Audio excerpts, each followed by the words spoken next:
All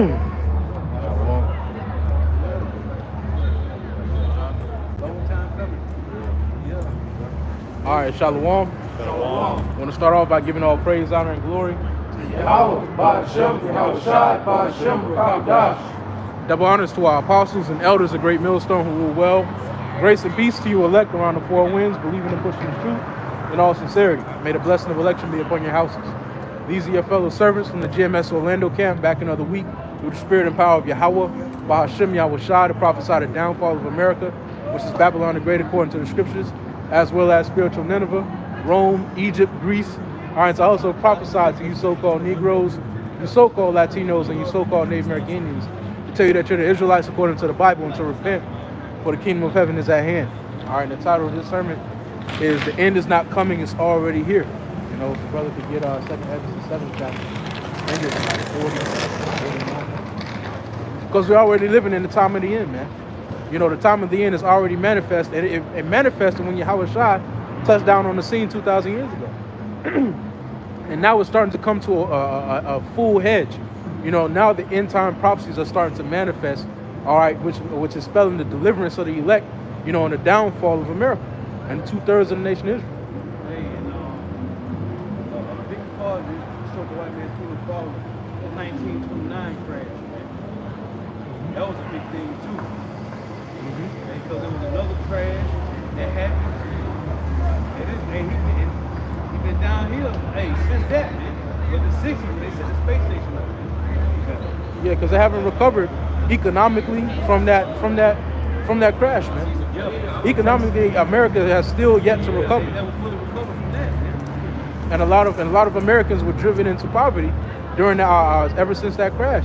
You know, and now it's just getting worse and worse and worse, to where now the average median income, at least for Israelites, all right, is $25,000 to $30,000 a year, and that's a 2-parent household, man. That's the state that the average American is living in, man. Now, when it comes to Edomites, it's a little bit higher, but nevertheless, even if you're making $100,000 in this society, you're still living check to check, man, because bills and necessities they're at an all-time high. Victuals are not cheap anymore, man. Right, the cost of living going up, but your check wage is still the same. Right, and he doesn't adhere to that 3% raise at all. You know, because as the cost of living goes up, the devil was supposed to give you on your check at least a 3% raise, you know, plus a little bit more to kind of cushion the impact of that. Right, to accommodate. It'll cushion that impact of the cost of living going up. But he doesn't do that, man. The price of eggs is going up to $12, $14, $15, and people are still making $12 an hour. It don't make sense. How are you supposed to live? Another end is the white man's fall, is when women get lifted up too, man. And I saw last night in damn Walmart a fucking nigga with a bonnet on, man. I'm talking about a man. And he had a small bonnet.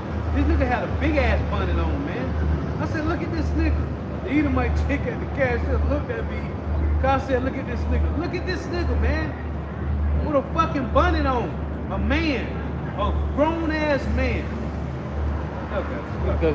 The reason for that is because you have an uptick in males who admire and adorn long hair, man. This long hair has become an epidemic especially amongst the Israelite community. All these Shiva daughters, these so-called dreadlocks, these niggas uphold their hair like gods, man. They treat their hair like it's some form of deity, man. And that's demonic. But it's spreading like wildfire, especially amongst the Israelite community. And like the brother said, you have niggas wearing bonnets, you have niggas painting their nails. This spells the downfall of a society. When you go into skinny jeans, Crocs, when you go into some of the signs that Rome was experiencing before its downfall, these are the same symptoms, man. And homosexual morality is prevalent in a kingdom before its downfall, man. That whole mentality, that whole way of life is a way of death. And kingdoms that experience this onslaught of wickedness like it's going on now, they experienced it right before their downfall, man. And America's no different. Well, you know, it's crazy. I don't want to mention this. You know, you go to plantations, right? Rap house, restaurant, whatever. Niggas wearing Crocs, man. You're like, bro, some shit break out. How you supposed to? I'm gonna put them in sports mode. Nigga, nigga, we wearing boots to work. Nigga wearing shoes. Man, y'all got it. Where the bonnet thing, where that started, it's been an uptick in niggas wearing bonnets. They started wearing bonnets because of Monique. A couple years ago, I think, Monique made a video. She was talking about she was at the airport. Yeah. She saw her sisters like, sisters, y'all wearing bonnets, y'all in Crocs, you wearing these pajamas outside. Like, it's normal. And you presenting yourself like this, just ghetto, and everybody else is looking at you like, this is, you just reinforcing the stereotype. Bro, it's like, man, take the bonnets off. If your shit nappy, I can see you got on. If it's still your ass at home, call Uber, eat somebody, bitch, Walmart, go pick up. But your hair done, why the fuck you? And these bitches be having their hair done with a bonnet on. What happened to the curls and mama used to put in their hair and shit like that? And it used to, them little things, squishy things and shit you used to put in there. They don't wear them bitches no more, man. Them curly things, bro. You know what's funny about that? About hair? When it comes to Eve, especially Eve, if you ever look at one of these videos, these story time videos, if you ever look at one of these videos, these time lapses, they go for hours doing the glue, putting their hair down, putting the sew in, the wig. It takes a lot of effort to do that. Why don't you put that effort into just combing your fucking hair? Yeah. All you have to do is brush your hair, put some conditioner, and brush it out. And that should look good. You're lazy, bro. You don't need to do all that. You'll do all that to look like a heathen. You'll do all that to buck up your scalp, have the glue. You'll leave the sewing the shit for weeks, pulling out your hair when you take the wig out finally. And you'll do all that for a wig, but not for your natural hair. They mentioned that in Isaiah 3 about taking away the Christmas pins. Yeah. That's used to straighten the hair. You ain't even use that shit. Boy, like, I'm gonna take all that shit. You got it. And that's why America's known as the Valley of the Shadow of Death. Right. This place morally decaying more and more, and literally, from the streets, the concrete, everything's decrepit. And that's how Yahweh Shemashah operates. He breaks you down from the inside out. Hey, that Job 10, he said, because there ain't no order here, man. The Lord, hey, you supposed to be following the ways of Yahweh Shemashah, rehearsing the righteous acts, man. But in America, when they say in Job 10, where there is no order, meaning you don't got to follow the ways of the Lord. You can follow some ways of the so-called white man, and you could. You don't got to follow the ways of the Lord here. That's what it means when they say the land of darkness where there is no order, man. But the Lord, the so-called white man, ain't decreed you to follow the ways of the Lord, man. It said in Isaiah 24:5, he transgressed the law, changed the ordinance, broken the everlasting covenant. And in Malachi 3, when it said in Isaiah 24:5, he changed the ordinance. So what Jake said in Malachi 3? Why should we walk one for the Lord? Why should we keep the ordinances? Because the so-called white man said, you don't got to keep the ordinance of the Lord. It's him that said that shit. Just like they did in First Maccabees, the first chapter. Right. They made it law. They made decrees. Yeah. Hey, don't serve the Lord. Follow after this freakish fashion, man. And the same thing is going on in America, man. It's like it says in Ecclesiastes 1:9. There's nothing new under the sun. Everything repeats itself, man. Even this way of life is just repetitive. It's just a different scenario, man. And if the man ain't gonna follow the ways of the Lord, the women ain't. Yeah. Because the men is the leaders, man. So like I was gonna say about the bonnet thing with Monique, when Monique pointed that out, that's a good thing. A lot of people consider Monique to be like an elder sister, like a role model, good example. And that's what she was doing by criticizing, so-called sisters, like stop presenting yourself so ghetto and like that. And then these niggas were making these response videos like, how dare you call us sisters ghetto? We're gonna start wearing bonnets too. So it's just to be rebellious. It's just to reinforce that nigga stereotype. That's why niggas started wearing bonnets. That's why this is subliminal. It's Isaiah chapter 3 and verse 5 in the NLT. People will oppress each other, man against man, neighbor against neighbor. Young people will insult their elders, and vulgar people will sneer at the honorable. Hey, that's exactly what's happening. People are oppressing themselves, man. It's like the brother mentioned last week. It's a crab in a barrel mentality, man. Israelites have a crap in a barrel mentality and way of life to where you just oppress each other. The so-called white man even said himself, you don't gotta dress up in those sheets and ride out at night at dawn anymore to kill you niggas. You niggas will kill yourself, man. Just give you a car, just pump some drugs. Hey, shalom. Y'all shabbat. Just pump drugs into the neighborhood, give them a couple firearms, and they'll do the job themselves, man. And that's what black culture is in a nutshell. It's covetous. It's a culture of covetousness and oppression. You know, when Jake get money, they come to the hood and reign over their own people like kings. You know, really, it's a culture of covetousness. That whole robbing, backdooring your homies, all of that is covetousness. And the scriptures speak expressly against that. The scriptures say you can't covet anything that's your neighbor, tangible and intangible. Second Ezra 7:41. Even so now, seeing corruption has grown up and wickedness increased, and the righteous have prayed for the ungodly. Hey, but that's no more, man. We ain't praying for the ungodly no more. To hell with 2/3 of the nation of Israel, and to hell with these heathens, man. They've been holding up progress since the beginning, man. It's time for them niggas to go, man. We're in that mindset of Jeremiah. We see why the Lord has to destroy these niggas. At this point, it should be crystal clear why this world has to pass away. Because if this world was allowed to continue, there would no flesh be saved, man. We're headed on a fast track to destruction, literally. This devil is trying to bioengineer everything. He's trying to take over the body itself, man. So it ain't no more praying for these niggas. Hey, to hell with these niggas, man. They ain't gonna get it. Like it says in Revelation, the 22nd chapter, it says, let the righteous be righteous and let the wicked be wicked, man. Everybody has a part to play in this movie. It has to be antagonists, and the Lord has set up protagonists to preach against the antagonists, man. Wherefore shall it not be, so now also? The answer being said, this present life is not the end, where much glory doeth abide. Therefore have they prayed for the weak. But the day of doom shall be the end of this time, and the beginning of immortality, for to come wherein corruption is past. And we're in the midst of the day of doom. That's why it's no use of praying for 2/3 of our people. The Lord already preordained them to be destroyed. If they understand this truth, they follow Allah Yahweh Shah, but unless they repent, they set for destruction. Well, all the sheep led to the slaughter, but those who have that truth, they have a down payment on that mercy. The Lord will be enduring to the end. 2/3 of our people, scripture said, their eyes will be blinded. So they will be just like Pinocchio in the Pleasure Island. Most of them, the boys that went with Pinocchio, they was having a good time until they all start turning into asses. Well, that's what's going to happen. And the Lord showed compassion by having the prophets out here to prophesy and warn.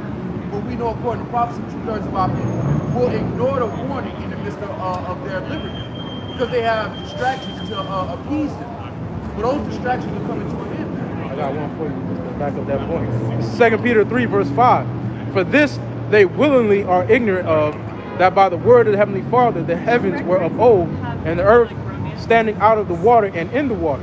And one of the like a huge point in that movie Pinocchio was that nigga Jiminy Cricket, man. He played the Pinocchio's conscience, and he was always with him. And he constantly ignored him, man. It's like these niggas now, they constantly ignore the spirit that the Lord has out in the earth. It's always with them. They hear the prophets, and hey, the scriptures say that they have a zeal for the Lord, but it's not according to knowledge. They have a zeal, but they constantly ignore it, man. And then like bro mentioned, they gonna turn them donkeys, man. They gonna, get There's destroyed. no mercy at that point in time. This is what the mercy of the Lord is being expressed with the prophets. Whenever you saw the prophets, that was a sign of the Lord's mercy. That was a crossroad.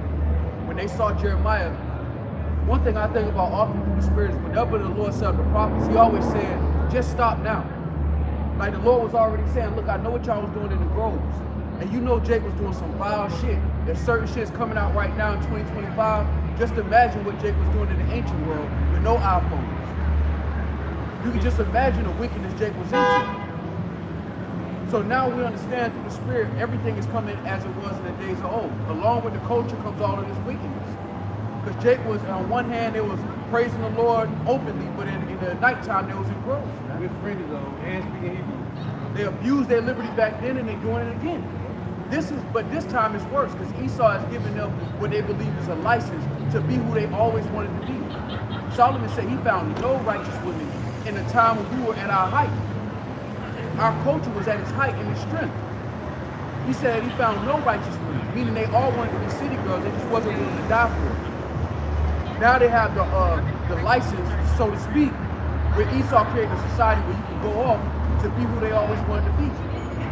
That's why there is no prayer for them. This is who they always wanted to be, man. They don't want the mercy of God. Jeremiah 14:10.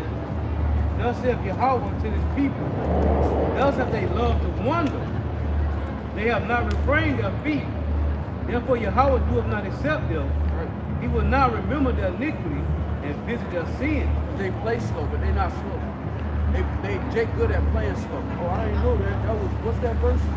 They good at doing that. But scripture say that they're willingly ignorant. Right. Meaning they know the right way to go. They just feel like they got a little bit more time. Jeremiah 4:22, they are wise through evil. Right. It say, it reads, Jeremiah 14:11, then said Yahweh unto me, pray not for this people, for they're good. And Jake always trying to reason and say what they doing is good in the eyes of the Lord, and it ain't, man.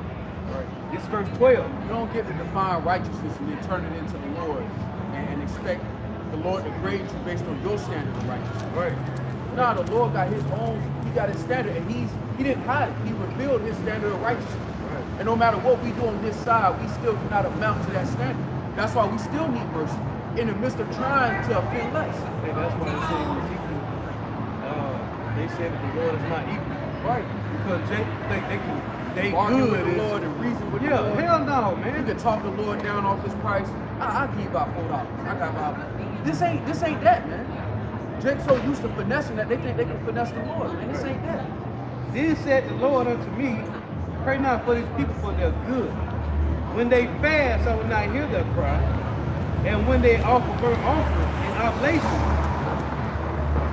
I will not accept them. It said when they fast, I will not hear their cry. And when they offer burnt offerings and oblations, I will not accept them. But I will consume them by the sword and by famine and by the pestilence. So Jake, it say when they fast, I will not hear their cry. When they offer burnt offerings and oblations, I will not accept them. That's like Jake calling on Jesus Christo, going to the church, thinking that you doing something, man. The Lord ain't accepting that shit. That's what this is like, man. Like when Jake was going to the fucking groves, and Isaiah 65, the Lord say, the monuments where the graves is at and shit.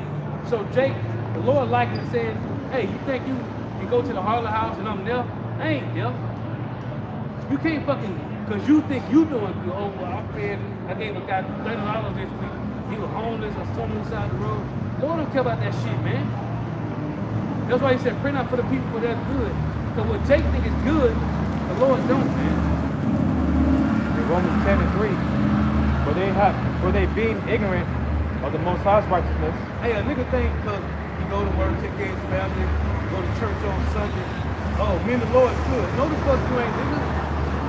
Yeah, yo, just like the so-called white man, your wicked is stacking up too, man. For they being ignorant of the Most High's righteousness and going about to establish their own righteousness, have not submitted themselves unto the righteousness of Yahweh Shema Let's see, Shah. read that again. Romans 10:3. For they being ignorant of the Most High's righteousness. Right. Hey, the Lord said in Jeremiah 9, right? He said, I don't give a fuck about your riches. I don't give a fuck how strong you is. I don't give a fuck how smart you is. Hey, know me. Glory in this. You got it, one more time. Like you was saying earlier about the lack of order, you know, contrary to what people believe, there is no such thing as come as you are. There is no scripture in the Bible that tells you to come as you are. In fact, the Lord has a standard. So that's why people, they establish their own righteousness because, hey, it requires no standard. For they being ignorant of the Most High's righteousness and going about to establish their own righteousness, have not submitted themselves unto the righteousness of Yahweh Shema Shai. Right. And that's that Ezekiel 12, man, where they say our ways are equal Right. and the Lord's ways are unequal, They man. get that. Now Jake's standard not Jake's standard of righteousness, just all over the place. Now it's like you a real one if you sold drugs and you ain't telling nobody and you did your time and you come home and you get a party, or you, like your brother said, you just go to work, you stay out the way, but you don't follow the laws of the Lord. Right. That's not acceptable in the eyes of Yahweh righteousness. But if Jake really understood what we up against and how bad we need mercy, Jake will move different. And to show you how cold the Lord is, because they tell you in Ezekiel 8, though evil don't come to your ass right then, you think, oh, the Lord must accept me because I ain't serving the Lord, I ain't rehearsing the righteous act. I must be good then. No, your ass is in the goddamn trap. That's how Esau did. And 2/3 of our people have put on the spirit of Esau. There's a line in the sand. You're either being imaged after the Lord or you're being imaged after Esau. Even Moab, that's a whole nation of people who have imaged themselves off of the so-called white man. They coming up against the so-called white man in the West with his own blueprint. They ain't coming up to him with their ancient garments and the samurai swords and all that shit. Now they coming up against him with his own blueprint. That's that 1 Corinthians 10:21. Hey, either you serve at the Lord's table, right? Drink from the Lord's cup, or you serve the so-called white man. Ezekiel 18 and verse 25 says, "Yet ye say, the way of the Lord is not equal. Right. Hear now, O house of Israel, is not my way equal? Are not your ways unequal?"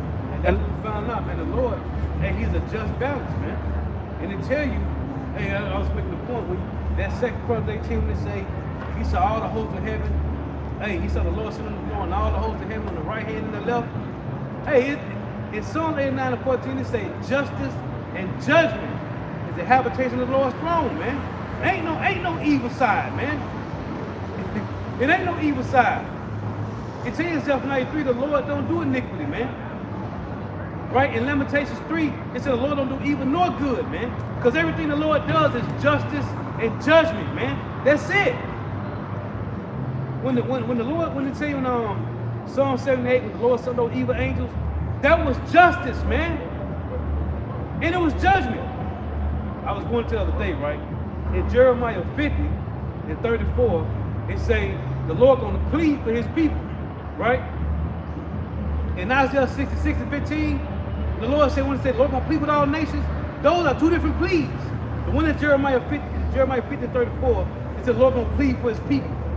The one in Isaiah 66, that's a different plea from the one in Jeremiah 50, man. It's two different judgments, man.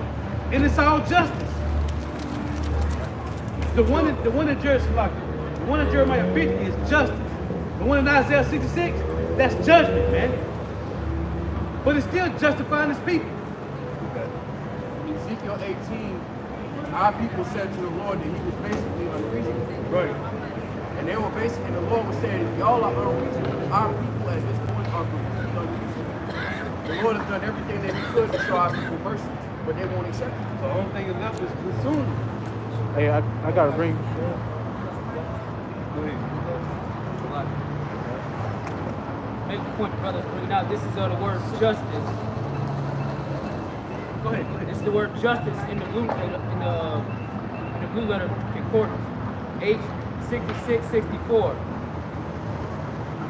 Sadak. Sadak. And it says justice, righteousness, rightness. What is right or just? Normal. Rightness of weights and measures. And Righteous in government. You have to go to the source to find out what that standard is. You don't get to make that up on your own. We have a human mind. We have a human way of processing things. We can't begin to understand past that. That's why faith and trusting Yahweh Shema Shah is so important. But before we had science and technology the way it is now, the Lord already told us that pork was not good for us. Right. The Lord had already told us certain things are not considered food in his eyes. Certain animals are considered scavengers in the earth, and they're not considered food by the one he really calls God.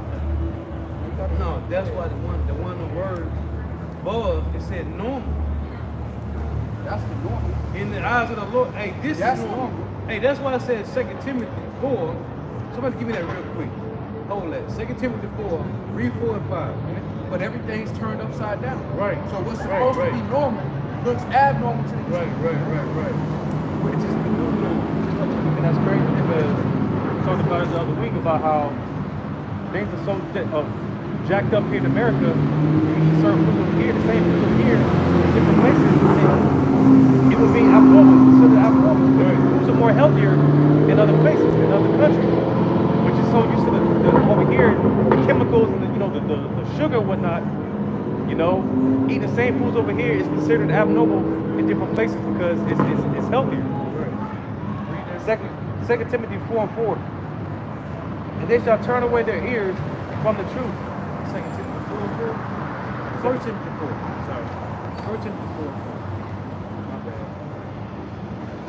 First Timothy. Things that are viewed as normal on this side is wicked in the eyes of the Lord. People just casually eat pork, shrimp, crab, lobster like ain't nothing wrong with it. You tell them you don't eat this shit, and that's strange. Yeah. That's the world we live in today. In the kingdom, it's gonna be like, who ate pork? That's gonna be the conversation. If a heathen ate pork, it's gonna be like, what? Nigga thought it was cool to eat pork? That's how it's gonna be in the kingdom. But we live in a wicked kingdom, so everything is upside down.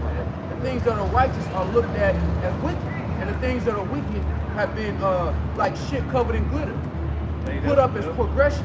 That's why it's a lot perfects, man. Filthy conversation. Because everything we hear here is fucking filthy conversation, man. If it's not according to the Lord, man, then it ain't normal.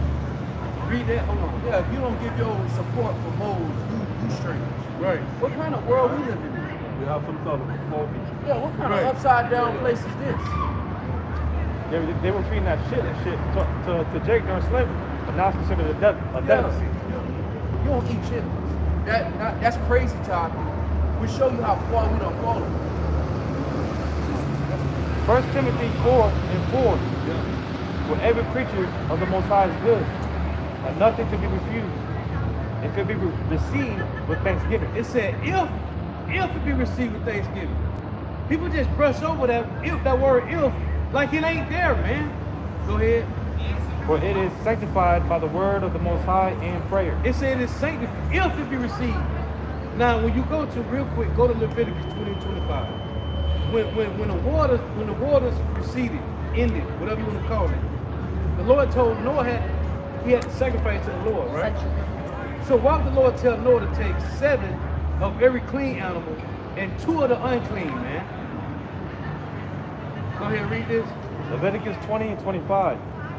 You shall therefore put difference between clean beasts and unclean. This is why it's written in 1 Timothy 4, man. It comes from this. But a nigga say, oh, all done away with it.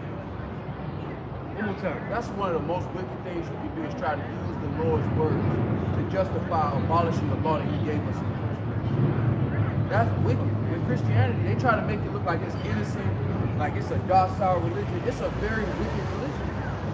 They basically told you that everything the Lord said concerning the law, he changed his mind. Right. Like it was a mistake. Oh, I ain't mean to do that. This ain't a person.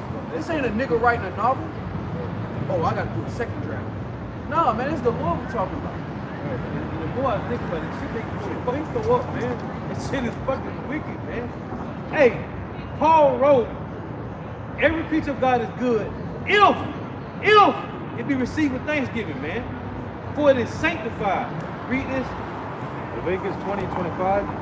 You shall therefore put difference between clean beasts and unclean. That's what Paul was saying in 1 Timothy. Go ahead. And between unclean fowls and clean.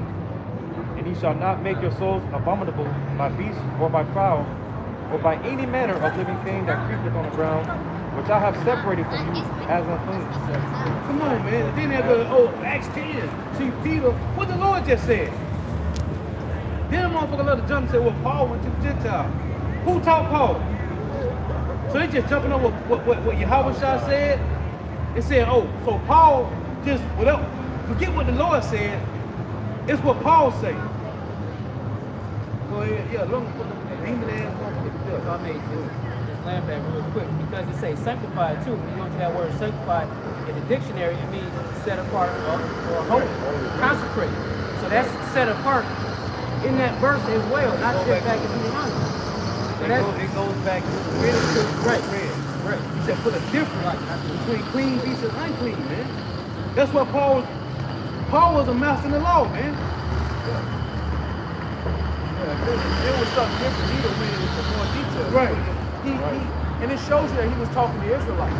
There's certain conversations that Paul is having, and if you don't have an Israelite background, if your foundation ain't in being an Israelite, you wouldn't even know what he's talking about. And that's why Christianity don't know what the fuck they talking about. Because their foundation isn't on the culture that the scriptures is based on. It's upon their own idea of a narrative. The scriptures ain't universal. It's not for everybody. The Lord say he had a holy people. That's a separate people from amongst all other people. Just like the Lord sanctifies certain beasts. Those are beasts that are considered food in the midst of other creatures that are not considered food. Hey, if I may say this, man, there's a standard to life itself. You know, that what we received was divine counsel from the Heavenly Father. So to say that, you know, to try to change that up is to say that the Lord's divine counsel was wrong, man. And that's just completely, that's ludicrous, man. To think that way, that's fucking insane, man. To think that if you believe in a God that the God that you believe in was so naive that he couldn't come up with a standard to govern life, man. What the Lord gave us was a standard on life itself. And when you go outside of that standard, you enter into death, man. Because man was created to live, man. When men were upkeeping the standard of the Lord, they lived, man. They were able to explore the Lord's creation because they adhered to that standard. But when they started going off of that standard, man, that's when death creeped in, man. Hey, when that Proverbs 8 and 3, just real quick. Jeremiah 8 and 3. That's like building your life without the owner's manual. Yep. You know, you just winging it. And you think that that's okay, and then you meet death, and then you play victim. When you meet death, like, damn, how I even get here? You stop reading the owner's manual. You stop listening to the owner's manual and just freestyle what you thought was going to happen. And that's what the Lord is telling us. Anything outside of his counsel is death. It was the love of the Lord that gave us the law in the first place. Right. Like, I'm not going to let you die like these heathens. This is the law. Certain things are not considered food. Your body is a machine. And certain things you wouldn't go and put 93 in your tank if it's supposed to get 87. You wouldn't go put grapeseed oil in your car because it's the same oil. Yeah. You wouldn't do that shit. That don't make sense. And then you can't blame nobody if your car fucked up. If you do that. Nigga put grapeseed oil in his car and it fucked up. Then he took it to the mechanic. And he like, I don't know what's wrong. I know. Oil in it. It said oil. Jake just righteousness. And then they paint their own picture of what it's supposed to be and ignore the owner's name. This is Jeremiah 8 and 3.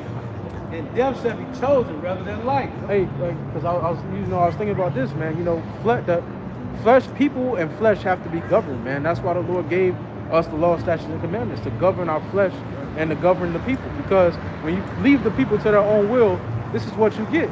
You get morality. You get people changing their agendas at 8 years old. You get this type of wickedness, man.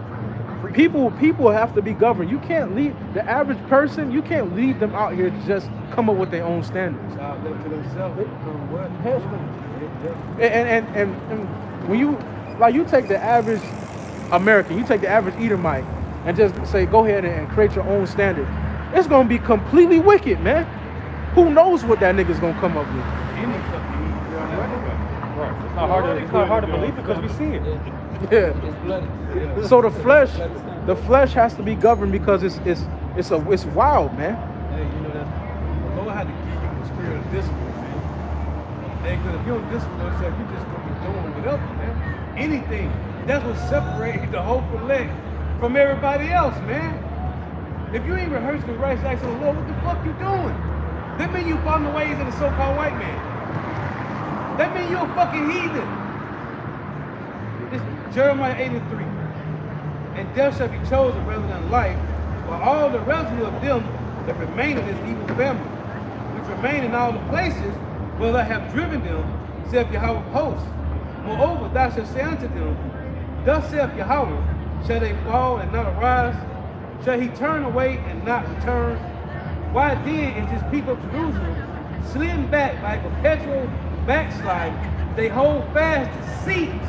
They refuse to return. And that's the importance of Yahweh Shai. When you saw the excitement of those who believed in Yahweh Shai, he represented an end to that cycle of going in and out of captivity. You know, because our people understood that the Messiah was said to come, but he wasn't coming for all people. He was going to come to set the tone so that we no longer have to go into captivity again. That's the importance of Yahweh Shai coming on the scene. And his life being laid down was the beginning of the last days. I got this real quick in our Jude. I'm going to start at verse 7. It says, even as Sodom and Gomorrah and the cities about them in like manner, giving themselves over to fornication and going after strange flesh, are set forth for an example, suffering the vengeance of eternal fire. Likewise also these filthy dreamers defile the flesh, despise dominion, and speak evil of dignities. Yet Michael the archangel, when contended with the devil, he disputed about the body of Moses, durst not bring against him a railing accusation, but said, the Lord rebuked thee. But these speak evil of those things which they know not, but what they know naturally as brute beasts. In these things they corrupt themselves, man. And that explains the generation that we live in, man. That explains the type of people that we're around today, man. Hey, because it tell you in Psalm 49 that he that's in armor is like the beast that perishes. And who's in armor? So-called white man. We talk about all the time how Jacob following. Tell you in Jeremiah 5:26 that our people have surpassed the deeds of the wicked. Right. So if this beast that's in power, that's in honor, hey, They can turn up. a brute beast. Yeah. Turn up. It says, Yeah, they're going to put all their zeal into going hard to the left. Yeah, wise to the evil. When they do good, they have no knowledge, man. you speak evil of dignities, man. You know, here it is. The Lord set forth a path for you to live, man. Everybody claim they want to live life. They want to do all this. Well, in order to live, man, you got to follow the Lord. Right, because you ain't fucking living. How, bro? Explain to me how you living when you working two jobs, barely paying your rent, barely paying your car note. Benjamin Lee. Then you go and then you with a demon, and then if you have a child by the wrong woman, then you paying half of your check that you already don't have enough of, and then you like, how is this living, bro? And that motherfucker could be a demon, bro.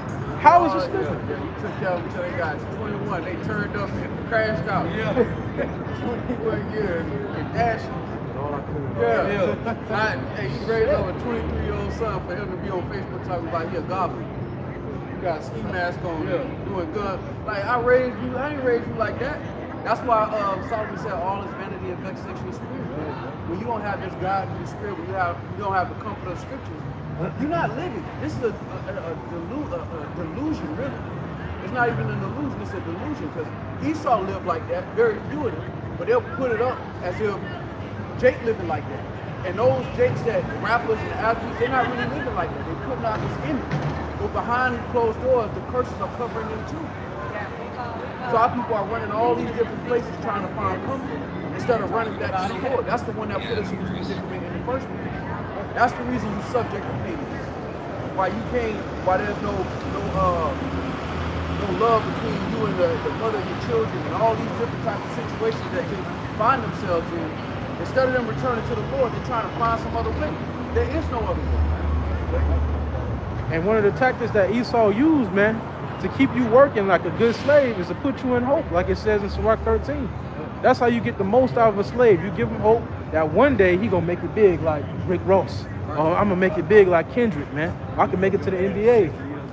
You 60 years old, but you still got that hope that he put in front of you. Maybe I can hit the lottery. Yeah, nigga done found other hope. God bless. $10 million mansion, good. Good to hear that. It's the land back what the brother was saying about when you stray away from the standard of the Heavenly Father, you're not living. This is Proverbs 21. Yo, I was just thinking that 16. God. It's 16. The man that wandereth out of the way of understanding shall remain in the congregation of the dead. And it said, I just read, it said they love to wonder. They love to wonder. Read that again. Proverbs 21:16. The man that wandereth out of the way of understanding shall remain in the congregation of the dead. So in Jeremiah 14, it said, a lot of people love to wander, man. And they're wandering after the dead. With the chief of the dead men being Esau. Right. Because the scriptures describe the other nations outside of Israel as dead. All right, and I got the precept of land back. It's Isaiah 14:9. Hell from beneath is moved for thee to meet thee at thy coming. It stirreth up the dead with thee, even all the chief ones of the earth. It hath raised up from their thrones all the kings of the nations. So everybody outside of Israel is considered dead. But then you have our people who have made themselves congregations amongst the dead. They want to hide amongst the heathen and be like the heathen. But you're still under that contract that we signed with the Lord. You're still under that covenant. That's why, even though our people hide amongst the heathen, the curses still take hold of you. You're still separate in the curses. Hey, what's that verse So 2nd Ezra chapter 9, the GMS, starting at verse 30. Listen to me, people of Israel, I'm giving you my law. It will be like the seed planted among you that produces fruit, and it will be your crowning glory forever. Our ancestors received the law, but they disobeyed its commands. Yet the fruit of the law was not destroyed. It could not be destroyed because it was yours. Those who had received the law were destroyed because they did not guard the good seed that was sown in them. Jumping down to verse 36, the law was placed in our hearts, and we are the ones who will be destroyed because we have sinned.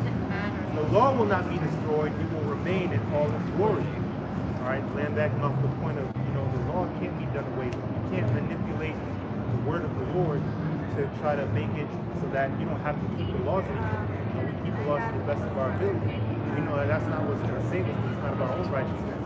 But the law is how you live. We always say it's what's conducive to life. That's how you live. That's how you operate. Without law, without a speed limit, you'd be getting a whole bunch of crashes every minute of the day. You need these guidelines in order to keep things in order. Otherwise, there'll be complete chaos and death. And what our people have chosen is death. The ways that they have, that they abide by, the ways that Esau, even the so-called white man, what he has given them license to do, is kill themselves, literally. Hey, man, people speak about this. Assisted killing. So they basically euthanized Jake as a nation. And when we speak about the kingdom of heaven, we're speaking about a kingdom ultimately, man. And in that kingdom, what's going to be the government? What's going to be the government of that kingdom? How is that kingdom going to be ran? Because we understand that the kingdom of heaven is going to be on earth. So with that being said, how is that going to be governed, man? What is the standard that's going to be uplifted in that kingdom? Where can we look to? Where can we see that standard? Where can we read about it? When we read about it, in Leviticus and Deuteronomy, all right, in Number, we read about the standard of the kingdom of heaven. And that's what's going to be implemented in the world to come. It's not going to pass away. The Lord ain't going to come up with no new standard. The Lord is just going to reiterate what he's established from the beginning, man. The law is perfect, but it has dominion over man forever. See, Christianity tried to paint the picture of the law being something wrong with the law, which is why they argue that the law is done away with. The law was perfect from the beginning, but the seed that was sown in Adam corrupts man, the flesh, so we're always tempted to go off. And that started with Adam. And until the Lord comes back, we're always going to have that battle within the flesh, trying to do what's right in the midst of a body that's always tempted. That's the condition of the battle. Now, the elect are fighting that fight, whereas 2/3 have completely submitted themselves to the flesh. So they've written their own standard of righteousness, but it's not accepted by the Lord. Because even though we can't be perfect concerning the works of the law, we still strive to offend less. It don't mean that you just throw away the law completely. It means that we strive to offend less, and where we fall short, the Lord's blood covers that concerning the elect. But everybody else is in the food chain. You're considered dead. Chiefly 2/3 of our own people, because they're the ones that have access to this mercy. Because of their forefathers, Abraham, Isaac, and Jacob. They have access to the mercy. The other nations don't have a hedge. They don't have a protection. They don't have a safety. Hey, just to make the point, he said we're not justified by the law, but we strive to offend less. That's discipline, man. Because a nigga say, oh, I don't gotta do nothing.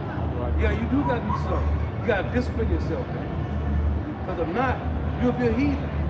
And if you really love and respect the Lord, you'll try to do the things that are pleasing. Right. That's a no-brainer. Right, that's no brainer. That's why scriptures talk about most people fear in the eyes of men more than the Lord. Oh, willfully sinning. Right. Hebrews 10 talk about willfully sinning. Judge Vanderbilt backward, please, you know what, the Lord. Hey, but if you use simple logic on life itself, if a nigga say he love you but don't check up on you, constantly going behind your back, is that really love, man? Love is an action, man. You got to show love, and the Lord explained to us how to show love to Him. It's by keeping His standard to the best of our ability. That's what love is, man. It's Ecclesiastes 18:4. To whom has He given power to declare His works? And to who shall find out His noble acts? That ties into the Job 2:1, when it said, who shall declare to Esau Edom to his face for what he have done? That ties right into the verse, right? And it said, who shall declare his noble acts? Right. The Lord, He said, who shall give you, one more time, Ecclesiastes 18:4. To whom has He given power to declare His works? Beginning with our apostles and elders. He raised up men of the nation of Israel, and He raised them up with power to declare His noble acts. That's why it's important to be on the highways and hedges to let the world know that the things that are happening on the planet come from the one you ignorantly call God and their noble acts. Right. That from the beginning, the Lord been solid. We've been off. The Lord been the real one the whole time. And now it needs to be said, because the idea that the world has of God is not a real image of the noble one. The Lord is the raw one.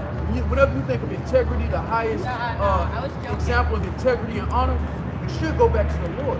Right. Hey, because it said Revelation 11 and 8, it said the great city where our bodies lay dead, right? It said they crucified the Lord, man. Right. Which they exiled the truth for the Lord, man. The Heavenly Father and His Son. They exed it out here in America. They told you could be part of the rainbow, the alphabet community. And they said the Lord dies for you to do that. They told you you can sleep with an animal here in America. They done passed laws in states which you can sleep with animals. It's called bestiality, man. The so-called white man said you can do that. And He said it under the guise that God got rid of the law. Right. And that now you can come as you are. And they using the Messiah's death to co-sign it. That's wicked. The Lord don't do that. The Lord ain't changed His mind concerning the law. The world has this imagination of God that is not biblical. It's not real. All the judgments in the earth, Christianity can't explain what's going on around you. But the prophets can. And that's what the Lord gave them power to do, to declare the noble acts of the one you ignorantly call God. That the world around you, all right, the Lord is still in control. That the pestilence, the violence, everything that you see comes from the Lord. And it's supposed to get worse according to the will of the Heavenly Father. Because the world hears this message and they ignore it. And who shall find out His noble acts? Hey, the wicked gonna find out the noble acts of the Lord. Because it tell you in Isaiah 26 that we waiting on these judgments that's going to happen, man. If I can get this quick one just before the point pass, like what brother mentioned about how when you look for righteousness, Yahweh Shai should be the chief example, man. This is Wisdom of Solomon 2:23. For the Heavenly Father created man to be immortal and made him to be an image of his own eternity. Nevertheless, through envy of the devil came death into the world. And said the image of his own eternity. Because right now the so-called white man is pushing to be immortal on the left-hand side. Right. But that's not an image of the Lord's eternity. It's not just living forever. It's living right forever. It's living righteously forever. If they extended your life on this side, you'd just be wicked for a longer period of time. The Lord said He made you to be an image of His own eternity. The Lord's not wicked. And that's why that's the promise that's given to the nation of Israel, beginning with the elect. Says, nevertheless, through envy of the devil came death into the world, and they that do hold of his side do find it. That's why I said in Jeremiah 83, thou shalt be chosen. Right? Thou shalt be chosen, man, by 2/3 of our people. Because they follow the ways of the so-called white man. Go back to you. Ecclesiastes 18 right. And the so-called white man promotes sin. and 5. Who shall number the strength of his majesty, and who shall also tell out his mercies? As for the wondrous works of the Lord, there may nothing be taken from them, Right. neither may anything be put onto See, them. that you can't take away from it, or you can't add, man. You can if you want to, but it's already written. You got it. Neither can the ground of them be found out. Right.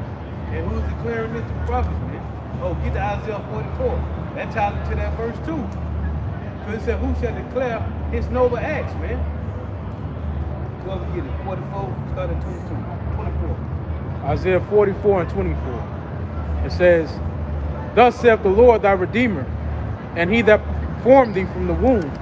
I am the Lord that maketh all things, that stretcheth forth the heavens alone, that spreadeth abroad the earth by myself, that frustrateth the tokens of the liars. Right, he frustrated the tools of the liars. Job 13:4 said, hey, they are forces of liars. They are positions of no value. Talking about the so-called white man. Go ahead. And maketh diviners mad. They diviners. They do witchcraft, enchantments. That's what the Lord said in Isaiah 47. Stand up now with thy enchantments. He talking about them. Now he's making the diviners mad. Those that put this garbage music in front of you. The TV. Destroying our people. The music, man. Those are enchantments, man. Go ahead. That turneth wise men backward. They perceive to be wise. The world think they're wise because of their technology. But they ain't wise. Go ahead. And maketh their knowledge foolish. And the Lord made that knowledge foolish. So because this nigga said you can sleep with animals. This nigga said you could be a rainbow slider, and they gave them equal act rights. That's not according to the Bible. Go ahead. That confirmeth the word of his servant. That's what happened. The Lord is confirming the word of his servant because it's the words of the Lord. We just here to tell you, thus said the Lord. And it's gonna happen. And we watching it happen. Go ahead. And performeth the counsel of his messengers. The Lord performing the counsel of his message, which is to warn you of the prophecy that's happening already. That's the noble acts of the Lord, man. It's the prophecy, the signs of the time. You got it? It says, and performeth the counsel of his messengers. Right. That saith to Jerusalem, thou shalt be inhabited. See? Talking to Israel, thou shalt be inhabited. Talking about the land of Israel, Jerusalem. Heathens over there. Our people ain't over there, man. Go ahead. Oh, if I could say this as well, you know, we made the point last week about how now the Lord is starting to, as the Lord is confirming the word of his messengers, you know, the boldness of the Lord's men is being made manifest as well, man. Yep. That's it. It says, Hey, get 12, 15. You hold it. Go ahead. it says, and to the cities of Judah ye shall be built, and I will raise up the decayed places thereof. Our people so destroyed, they don't even want their own city. They cool with an apartment in the suburbs. They don't want their own town. They don't want their own country. Our people have got to a point, they don't want sovereignty. They just want a bigger crumb in their captivity. That's what a bar is set on our people and they goals and they vision for the future. Is having a bigger penny or a bigger crumb in another man's kingdom. Because this is good news to us. The Lord talking about rebuilding our land and taking us back to us having our own cities, not just some hood inner city, but your own city. We don't know what that's like no more. We've been so far removed from that. That's why this is comforting to us through the Spirit. Because without this, you would think this nightmare is just going to continue forever. And the only thing that's going to get better is the technology. The struggle's still going to be the same. This is Jeremiah 9:2-3. Hey, if I may say this, like it says in Romans the 8th chapter, we've been given a lively hope now, man. At one point in time, our hope was completely dead, man. We had no hope. But the Lord raised up his remnant here in these latter days and restored that hope to us through this word. Right, revived it through this word, man, and through the faith. Yeah, the truth doesn't eliminate suffering. It expands your hope. Because 2/3 they suffer. It's just the direction that they're going is all wrong. They still under the curses too. They still bound by the same contract. It's just their hope is in this place. Whereas the hope of the elect is in a continuancy, a new heaven and a new earth wherein dwells righteousness. Having a coin on this side where your whole family is poor and distraught, and all you using that money to do is bail out Jay and pay for funerals. Is that really living? You the rich uncle in the family, and all you do is get phone calls about bail money paying for funerals, man. Hey, Have a blessed night, man. hey, same to you, Hello. brother. Same to you. Hey, somebody give me the one that said, I think it's in Hosea, but it says, but they wander to Babylon. See what that means. But Cain, right? They say Cain lived in the land of Nod. When you look up Nod, it means wander, right? If I just read Jeremiah 14, it said they wander, right? That's what 2/3 doing. They dead. They spiritually dead. So they just fucking wondering, man. Hey, and to tell you in Psalm 119 that the word of the Lord is a lamp to our feet, man. It's light. 2/3 they don't got no light, man. Their light is so-called white man. This nigga don't got no light neither. It's Jeremiah 50:6. My people have been lost sheep. Right. Their shepherds have caused them to go astray. They have turned them away on the mountains. They have gone from mountain to hill. They have forgotten their resting place. All that found them have devoured them, and their adversaries said, we offend not. Every time Negroes, Latinos, and Native Americans, they're out here looking for comfort, and then what they do, they go to somebody and they get devoured. Yep. Oh, just pay for my little quarters, and it's gonna get you generational wealth. Or vote for Trump. Trump gonna get us out of the mud. He say he gonna give us deals give us black businesses, and all they do is devour Jake. And then when Jake said, "You finesse me," they said, "Man, we ain't do shit to you. We offend not. Yeah. Y'all offended the Lord, so it's open season on niggas, man." Lord said we can do this to you. Right. Jeremiah 50:7. All that found them have devoured them, and their adversaries said, "We offend not, because they have sinned against the Lord, the habitation of justice, even the Lord, the hope of their fathers." Esau know the Lord hid his face once, man. They know that. They knew they had, it was open season on Jake, man. They tell you that in Psalm 7. Matter of fact, let me read it real quick. Yeah, Esau was set up as a fowler, basically to set traps for Jake. Yeah. Now all Esau did was expand the mousetrap. Right. So now it ain't just Jake they catching. They catching their own people in it too. Yep. That's why everybody like, oh, we all bleed red. That's because your own people done expanded the trap. Right. Jake been in it. You just new to the show. You see, it said that we offend not because they sin against the Lord. Right. Esau knew the Lord hid his face. Psalm 71:10. But my enemies speak against me, and they that lay wait for my soul take counsel together, saying, God hath forsaken him, persecuted and taken, but there is none to deliver him. So they knew that, man. They knew that. Read, did you count it? Hosea 9:17. Yeah, that's it. My power will cast them away, Yep. because they did not hearken unto him. So what? Go ahead. And they shall be wanderers among the nations. Yep. They shall be wanderers among the nations, man. Hosea 9:17. Hey, and Esau, it said Cain was in the land of Nod, which means the wonder. So it said in Jeremiah 14, that my people love to wonder. After who? So-called white men. They love to wonder after this nigga, man. Read it one time. Hosea 9:17. My power will cast them away, because they did not hearken unto him. They shall be wanderers among the nations. Right. That's who he is. That's why I said the judges too, right? He left us among the heathen to vex us. He said to prove Israel. So everything we hear living among these heathen, that nigga that bug, that guy. That nigga that bug out. But the Lord said he left us in Judges 2 amongst the heathen to prove Israel. So living amongst these niggas, every time you see one of these battles, it should fucking vex your spirit, man. I'm tired of working around these niggas, shopping around them. I hate looking at these motherfuckers, man. And it's supposed to. It said everything that Lot heard vexed him, man. Because what we living at today, the same situation that happened then, man, with Lot, man. You gotta really think. Even the Lord scattering us like this was a great work.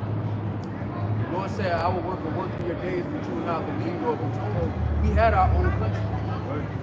You know, we had our own government. We had our own system. We had our own economy. We had our own military. We had our own everything. So for the Lord to say, I'm gonna take y'all from that and just scatter y'all. Y'all just gonna be second-class citizens wherever you touch down there. I can read this for you.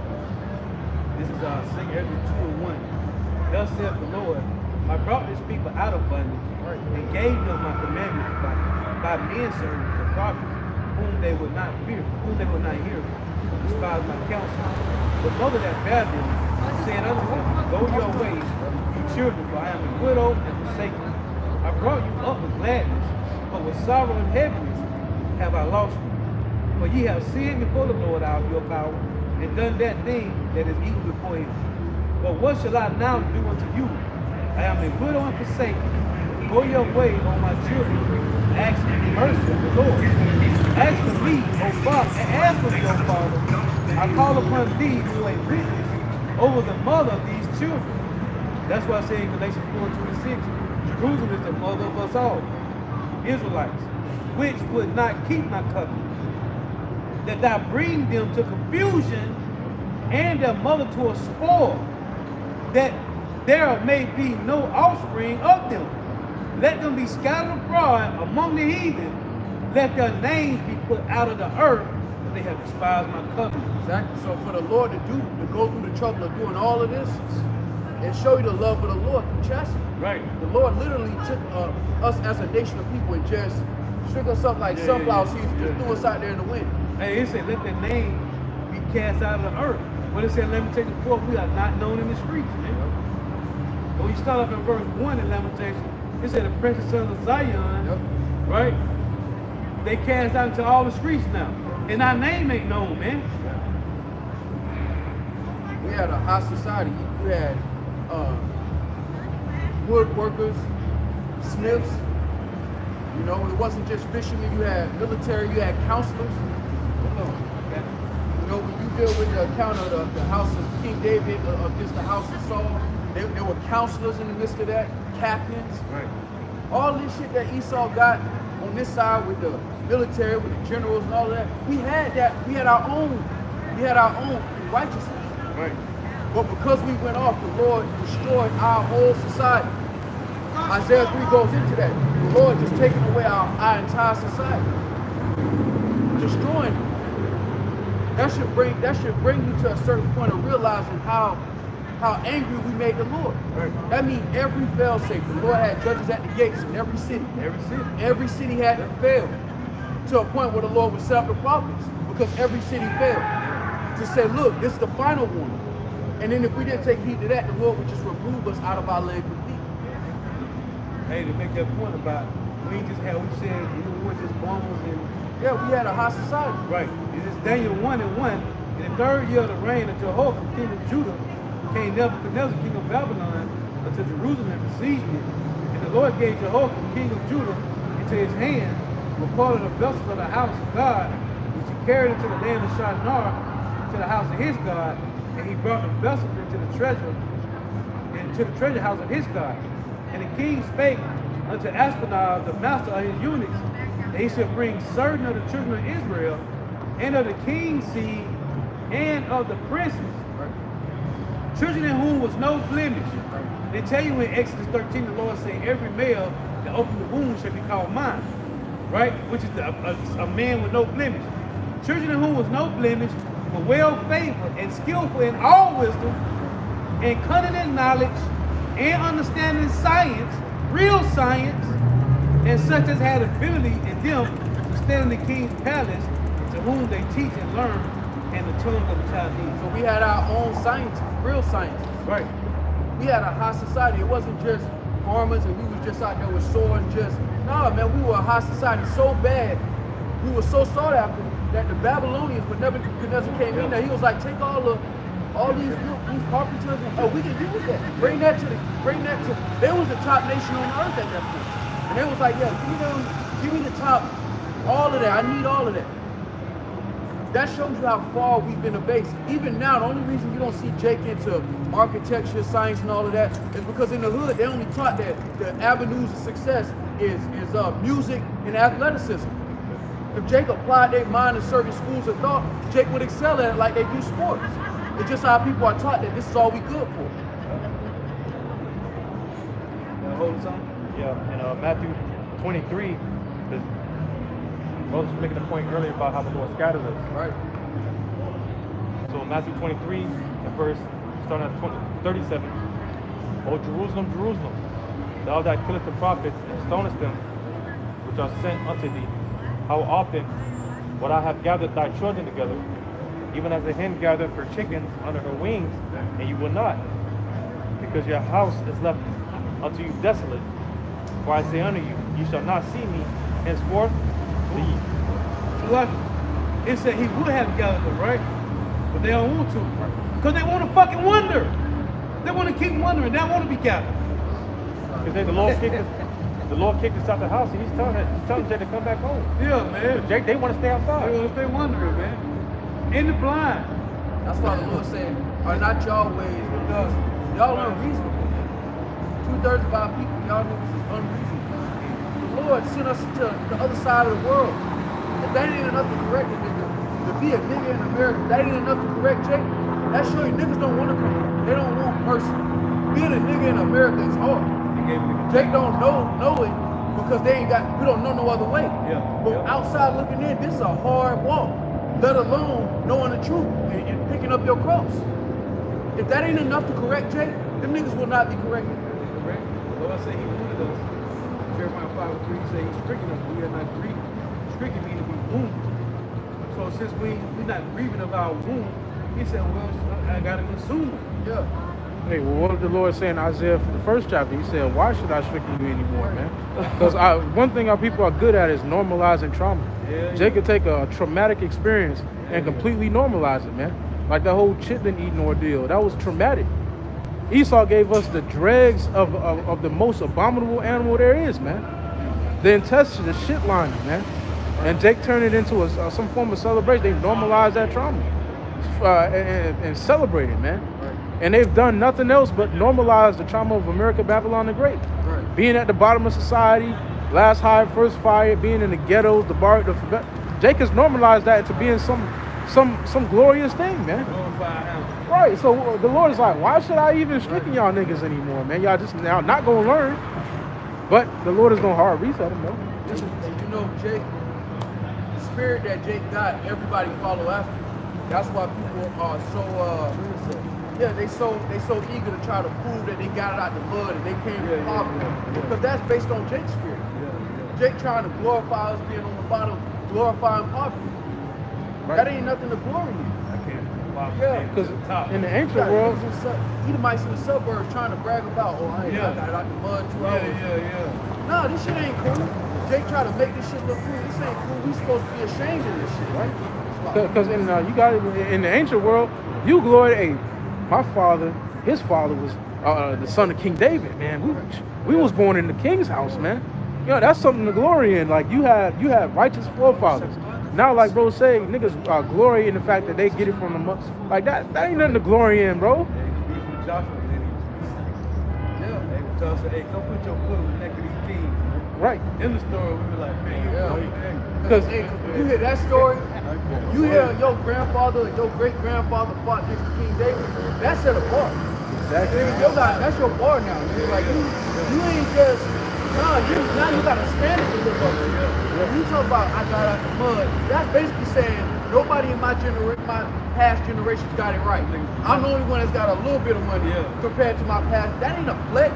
that was Michael Jordan, man. That was LeBron. Look at all these niggas that made it. You may be one or two niggas that's a comedian or him and his bro, like the nigga Guy Torrey and Joe Torrey. Yeah. That shit ain't no other Torreys in that motherfucker. But even with that lifestyle, you still have to look over your back. Jordan is a goddamn billionaire, and he's still looking over his back wherever you go. Because it's niggas that hate you out here. Right. If you have money, a nigga is gonna hate you. You got the barber niggas. Barber niggas made the NFL. Ain't no other barbers in that motherfucker. Yeah. James Harden. He by himself. Yeah. LeBron, the nigga that drafted, he got his son. Okay. Let me read this. This is 14:8. Nevertheless, it satisfies them not that we are in bitter captivity, Right. but they have stricken hands with their idols. They ain't say just captivity. That shit said bitter. Right. So much so that Jake on a game show 8 hours. Yeah, 8 hours. He spent his whole off day Yep. living in another world that don't even exist in real life, just to escape from their reality. This shit is bitter. And that's 2/3 we talking about. That's the 2/3 Jake. They all time. Them niggas socks, basketball shorts with a headset on, trying to forget their life. Nigga ain't showered in days. Yeah. Nigga hop on Red Dead and just lose himself in that bitch. Hot He Cheetos. just hopping on the horses and shit, nigga, in a whole nother world, just trying to forget his real life. Nigga got ramen noodles and shit. Yeah, that shit bitter, man. Even for his relationship with his woman. Yeah. He's trying to escape reality. Hey, cause he's trying to escape her ass too. And he can't live up to the standard that she wants. Yeah. You know, we live in a society, bro, where it's really captivity, and the only way to actually have comfort is to come back to the Lord. Imagine just believing this is it. This nightmare never ends. Your baby's gonna grow up in this hellhole with new technology. It's just gonna be more advanced technology, but the same hell. Right. The digitized hell. That's what boosted our confidence, man. Which the word confidence means to be with faith. That's what boosted our faith, understanding that this world don't matter. And in knowing that it don't matter, on top of the understanding that this world don't matter, we understand that there's a world being prepared for us. Now, you can't be simple, man. That's not saying that you neglect your responsibility. You're simple ass niggas, man. But you understand that this world don't matter. So you move in this world, you don't tiptoe through the world no more. You move with confidence, man. The Lord got this, man. The Lord know what he's doing, and the Lord is systematically destroying the worst empire that has ever existed, man. Which was allegedly the greatest. Hey, they make the point, the elder just said about Jake trying to escape from the woman too. Hey, this guy named Amigos, he did a video called Bubblegum. In the video, a nigga put a virtual reality glasses on and left his girl in the apartment. And he went to some virtual world, but outside the window, missiles was falling, man. In the video, it's called Bubblegum. Quavo. That's the world we live in. He left his girl sitting in there, which he was still in the apartment too, but he left her like, Yeah, I see. Yeah. and it show you that missiles was falling outside the window, man. That's It was the end of the world. That's when I got blasted. That's bitter. Because even with Jake family, a lot of times, in most cases, Jake end up just being a utility. You know, you're not even arguing in your own household. Right, Jake, right. You know, the fact that you got to have arguments in 2025 on who can play first, and you actually got a man in your house. Yeah. That's just mad. It shows you the level of disrespect that the Israelite man has to just normalize. Because if you got upset about every incident, you wouldn't be free. So that's just a lot of things you have to normalize. That trauma, that stress got to go somewhere. That's why these Jakes just pop up and crash out. Because all of that frustration, Jake don't unsee the shit, they just ignore it. Somebody tugging they purse, you know, this assumption that you about to steal something when you go into a place, the fear that you get when you get pulled over because you don't know if it's going to be another statistic. All of those things, Jake has to normalize and ignore because you still have to live your life in this place. You still have a family to look after, just to go home and not even receive their respect of being a man of the house. Just a utility. Somebody that pays bills. Daddy, I need this. Daddy, I need that. And then they just ignore you. No honor at all. Because if you don't ignore it, it'll destroy you, man. It'll destroy you if you don't get your mind off of the fact that you are a utility and there is no respect for the Israelite man in this society. It'll completely destroy your mind, man. That's why you see Jakes crash out all the time, because they come to that realization and they harp on it. Like, damn, what is my purpose? And they crash out because they don't have a purpose, man. The Lord hasn't given them a purpose. But for us, hopefully, the Lord has given us, restored our purpose back again, man. To do what we're doing right now. This is our purpose, man, to serve the Lord, man. And in serving the Lord comes relief, man, comfort from this wickedness, man. Hey, you see Jakes, a lot of times they'll find out they real cheated in the world and they crash out and just crash out and just why? Because they made that their purpose. So for them to make that their purpose and then be betrayed and dishonored, Jake just crash out because it's a buildup of all of that trauma and all of the shit Jake got to ignore from day to day over a course of years. Jake has to ignore all of this shit, man. The Lord said that we were supposed to come to a conclusion, man, why is it like this? Come back to the Lord and the Lord will comfort us and say, look, I did this for your correction, but it won't be like this forever. So even though you got a family, you're trying to raise them to the best of your ability, you know that this ain't the end all be all. That eventually your family gonna be in a good case. Because without that, you just worried, damn, when I'm gone, what the fuck gonna happen out there? That's why this truth is a comfort to our people, man, if they receive it. But 2/3 of our people are like lost sheep. That's why they go from Islam to Christianity to Buddhism to the conscious community. They go in all these different places to try to find some comfort from the reality. Because this reality is grim, man. And that's why I say, But there's a video on YouTube where this chick is in a bedroom. It looks like maybe it might be Northern Kingdom woman and child. He's got one baby in his hand and he's chastising this little girl. And she's like, "You're not my daddy." And she spat in his face.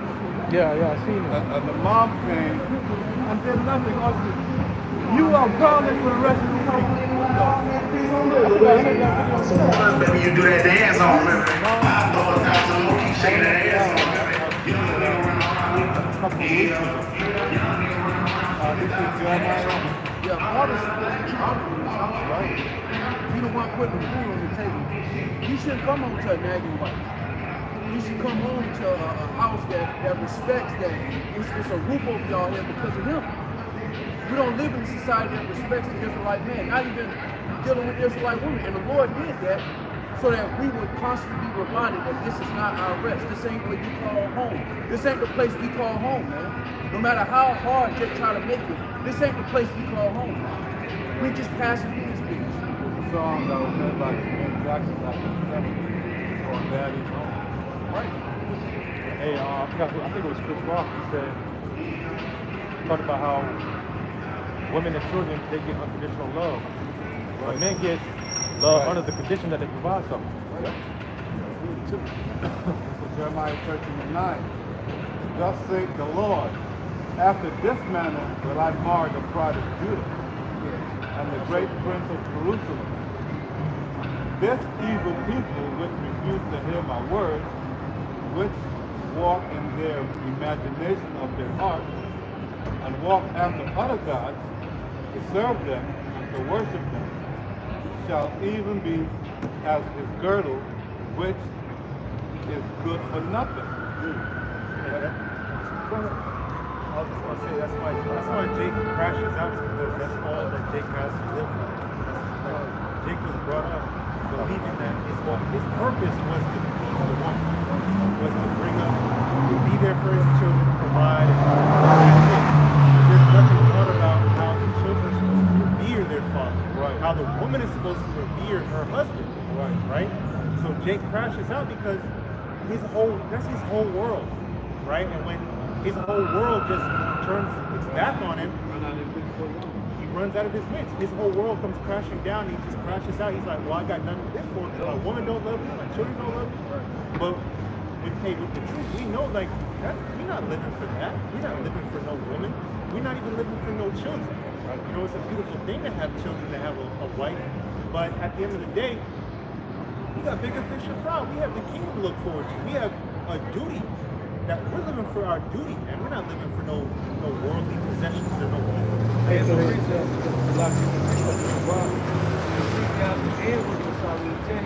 What if you have a child that's going to be wicked? Then what? Hey, the fact that your child can grow up to be wicked, that it can be indoctrinated by this society and not indoctrinated by you in the spirit of the Lord, that's a problem, man. Lord said it's just a waste of time. It was a waste of seed. Yeah. Stone shot. Hey, in this world, Said it was all vanity. in this world, marriage and children have been weaponized, man. Right. Is this dude Anthony Edwards that played here in the NBA?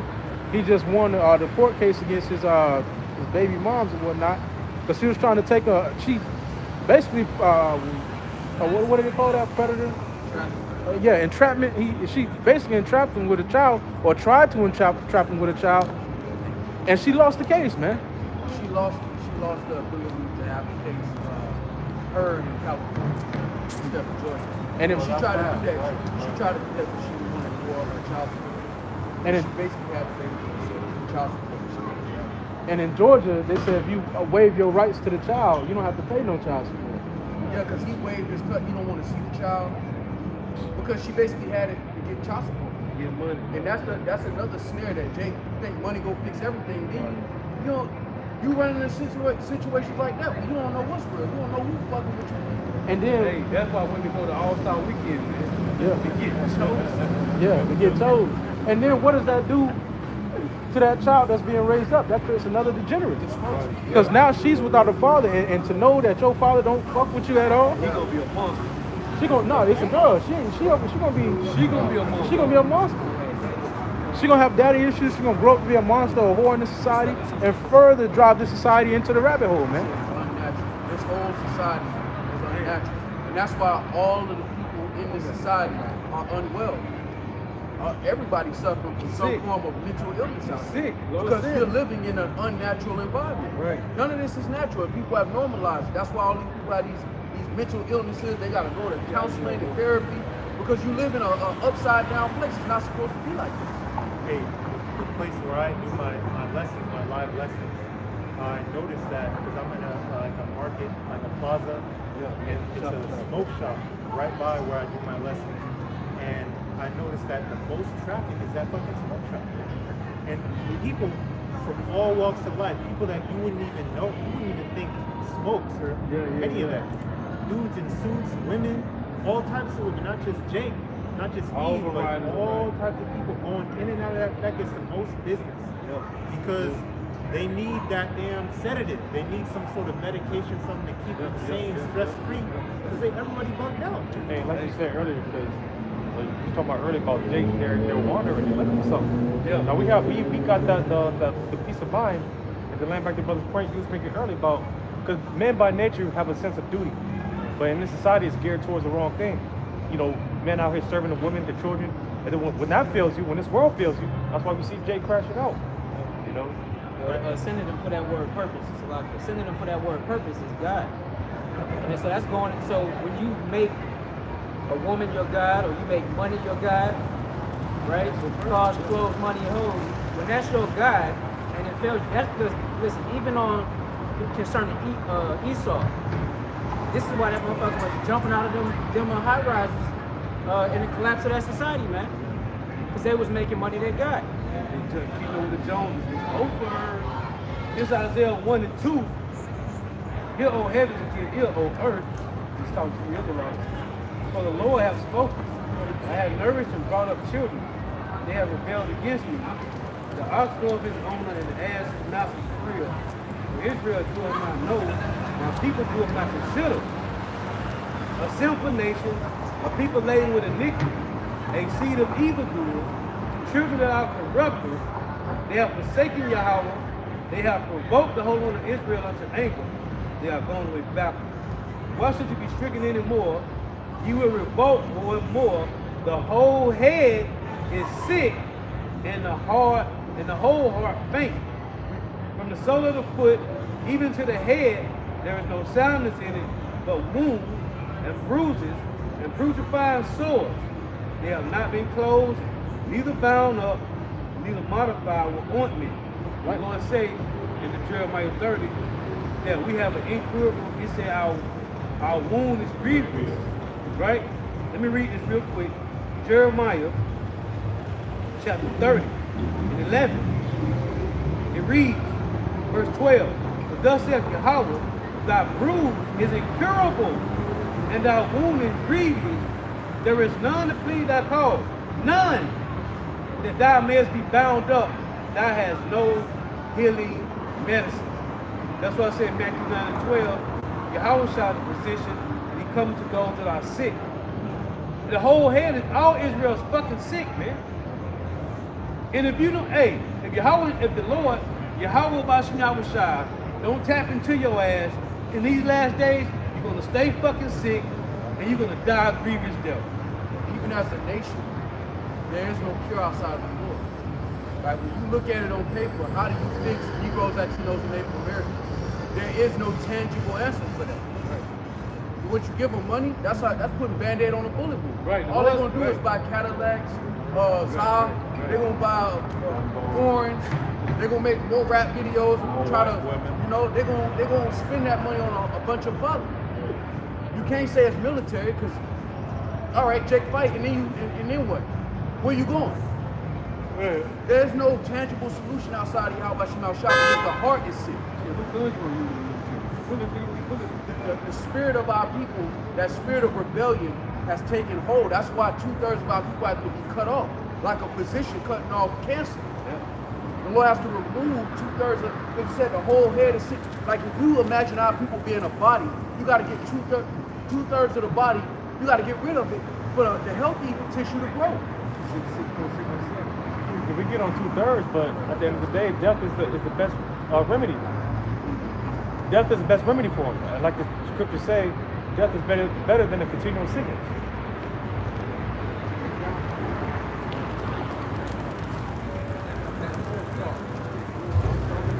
Right here.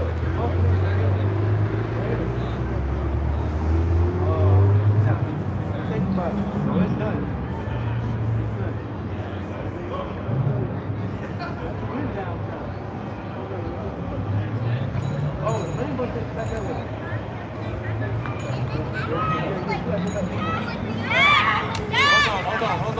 This is Jeremiah 14:2. Do the morning. Go up 2 streets and go left. Hold that up. Sorry, guys. Jeremiah 14:2. While we're here. Do the morning, and the gates thereof language. They are black unto the ground. He said the gates thereof language represent the leadership. Because the leadership of our people, they have these big platforms, they're bought and sold, they're compromised. All right, you think about the Jesse Jacksons and all of these people that are put up as the leaders of our people, the spokespeople, they're compromised. All of them. They are black unto the ground, and the cries of Jerusalem is gone up. And their nobles have sent their little ones to the waters. They came to the pit and found no water. Right. They returned with their vessels empty. Yep. There ain't no truth, man. The Lord took away the wisdom, knowledge, and understanding, man. That's what the Lord gave. He said, this is your wisdom and understanding in the sight of nations. And the Lord took that from us. He said he took them all, so he made us dry. That's Ezekiel 37, the valley of dry bones. They're going into the curse that we will grow in noonday. Meaning you're looking for answers, you're looking for comfort, you're wondering around, but you can't see, like a blind man without a stick. He touches shit and try to figure out where you're going, where you at. They were ashamed and confounded and covered their heads. And our people have gotten to a point so bad, they're not even ashamed of this condition. The Lord basically stripped us of everything, so we basically a naked harlot out there. As a nation of people, we're a naked harlot. And everybody get to look on our nakedness and our shame, and our people not shameful. They don't have shame face for it. They don't realize, they hear that we naked, but they don't really internalize it. They don't really understand how bad it is and how embarrassing this condition is. They glory in this. Ain't no glory in this. Make that point. Hey, the Lord told us to come back, right? Right. He said, come back home, y'all naked. Right? Come back to the Lord and you get your covering back. This Revelation 16 and 15. And that's what Revelation 3 where it says, cover up their nakedness lest they see thy shame. This is a shameful condition to be in as a people. This is shameful, man. This shit is embarrassing. This is the leaders of our people are moles. Where they do that at, man? The people that speak that's supposed to speak on our behalf are bought and sold like fucking prostitutes. The people that are supposed to be the leaders of our nation are basically prostitutes, man. And they going for the highest bidder. That's embarrassing as a nation of people, man. Especially when you know where we come from. Right. See, our people think slavery was our bottom. This is as good as it's ever gotten for us. Our beginning was slavery, so they don't have a standard. Juneteenth, brother. We made it. They don't have a standard. But if you knew that we came out of Abraham, Isaac, and Jacob, the bar would be so high that you can't stand this place, man. That's going back to the judges too, man. The Lord said, leave us in the midst of these heathen nations to prove Israel. And you're supposed to be fucking vexed with this living, man. Everything about this way of life, I'm just sick of this shit, man. Everything. I'm sick of seeing these nasty ass Judite bitches down here, man. This is Revelation 16 to 15. I'm talking about downtown, these nasty whores, man. Looking at brothers like they better than you. And you a whole harlot. The nigga don't want your nasty ass, man. You don't want And you supposed to marry that bitch. We don't want none of these fucking women, man. And you think about the culture that we live in, bro. This is upside down, man. You got a whole bunch like Isaiah 65. They do all of this dirt in the shadows, and then they come out in public and say, "Hey, stand far off. I'm more holy than you." I'm more holy than that. Because you put on makeup to cover the fact you're a harlot. Come on, man, stop that. Our people and that's what our people been doing, putting makeup on an ugly face. As a people, we ain't poor. We just gonna pretend like we're not poor by buying a bunch of jewelry or a bunch of shit that hides the fact that we really fucked up as a nation of people, man. Ain't no righteous women down here, man. Instead of acknowledging our fault, man. They at home watching videos. Ain't no bitches that no fucking. Ain't no righteous women no goddamn club downtown trying to party, man. Oh, 12. Right. Ladies get in. Yeah. I hate nasty women. Revelation 16 and 15. Behold, I come as a thief. Blessed is he that watcheth and keepeth his garment, lest he walk naked, and they see his shame. And as a nation of people, this is what naked look like. Walking naked for a long Just time. go on World Star. Just go on World Star. You just close your eyes and click the video. Right. You ain't even gotta go be Yeah. selected. You can just close your eyes and just click. I forgot about And that. you're gonna see some embarrassing shit. Courtesy of Jake, man. Hey, speak on the point that y'all brothers is making. You know, the Lord said in Isaiah the 14th chapter that Esau has made this place as a wilderness, and to be naked in the wilderness is a dangerous thing, man. You got all type of elements, creatures, animals, and this place is a wilderness, man. And the majority of our people are naked in the midst of the wilderness, and they're gonna get swallowed up by this creeping lion, man. This is Isaiah 30 and 1. It reads. Hey, that's a beautiful point, brother, just brought up, because Esau not completely naked. Nah, hell no. He's being uncovered. Right. This is naked. Us, we're as a nation of people, this is butt-ass naked. And this is as bare bones as you can get as a people, man. Hey, this is when we're gonna find out that Esau is naked. It's Job 18. Job 18 and verse 11. Come down with that sword. It reads, terror shall make him afraid on every side. Right? It say terror shall make him afraid on every side. When you read in 1 Corinthians 4, in 2 Corinthians 4, it said we was perplexed, right? Not in despair, persecuted but not forsaken. Right? It said we was cast down on every side in 2 Corinthians 4. So it reads, Job 18 and 11, terrors shall make him afraid on every side, like he did us, and shall drive him to his feet. That's what? The end of him, man. That's when Esau will be naked, when the terrors will drive him to his feet. So the terrors drive, let me read it. 2 Corinthians chapter 4 in verse 8. We are troubled on every side, yet not distressed. We are perplexed, but not in despair. Persecuted, but not forsaken. Cast down, but not destroyed. I tell you, Lamentations 2, that the Lord cast down from heaven the beauty of Israel, right? Well, Esau, when he get driven to his feet, it's slavery. And then it's a bonfire. Yo, we not supposed to be here forever. Hey, This was a punishment for the royalty. right, As a nation of people, we're a royal people. We don't belong on the bottom. We're here as a punishment. Right. Esau belong on the bottom. That's why he's gonna come down with great wrath. Because he know after this, it ain't no resurrection. Ain't no coming back. hey, the Lord with our feet, right? He cast us down. We go to our feet, stripped us naked, put us in captivity, but he ain't do away with it. Esau gonna be driven to his feet, then 1,000 years of slavery, and then grab him on the leg, throw him on the fire. It's a big bonfire. Pull on his leg. Pull on his leg. Hey, you see the mercy of Yahweh, man. But yeah, he shall be driven to his feet, man.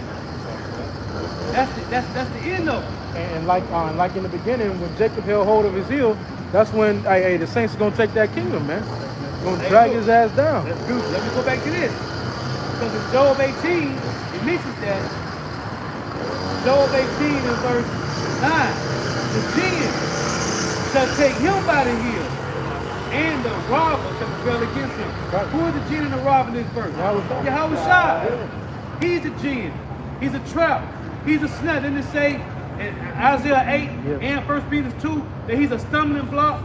He's a snare. It said a robber. Why? Because he's going to come like a thief in the night. Hey, and that's Esau's fate. And something that is frustrating him because he can't go outside of that. He can't, and he's trying so hard to shake it, man. He's trying so hard. And the water you help by Shema Shai, because according to the Looking Glass, Right. Project Looking Glass, they saw it themselves. Right. And they tried to escape it. This is something that they created and their own creation. It's like, nah, nigga, you're through, bro. You're done. And that's, imagine what that does to your pride. Project Looking Glass, certain tells them they can't be true. You know how prideful you gotta be to do all this dirty and think you just gonna get away? Even has been numbered, Daniel 5. You know, your pride gotta be on a delusional level to believe you can do all of this wickedness, not just past or present, and just ride off with no consequence. Yeah, that's why I say the pride of thy heart have deceived you, man. Esau has, he has delusions of grandeur. Hey, he said, the Lord said, he said his nest on high. He said in Habakkuk 2, he said his nest on high, that he may be delivered from the power of evil, right? But the Lord said in Proverbs 16, he is reserved for the day of evil. But this nigga think, hey, the Edom at the plantation, man, these elites, they taking back everything so they can hide. I said, man, that's in Habakkuk 2. They say he harvest everything back so he can hide from the day of power of evil. So this is why they need all that. They need everything they can get their hands on. They see Esau put a mask on, you know.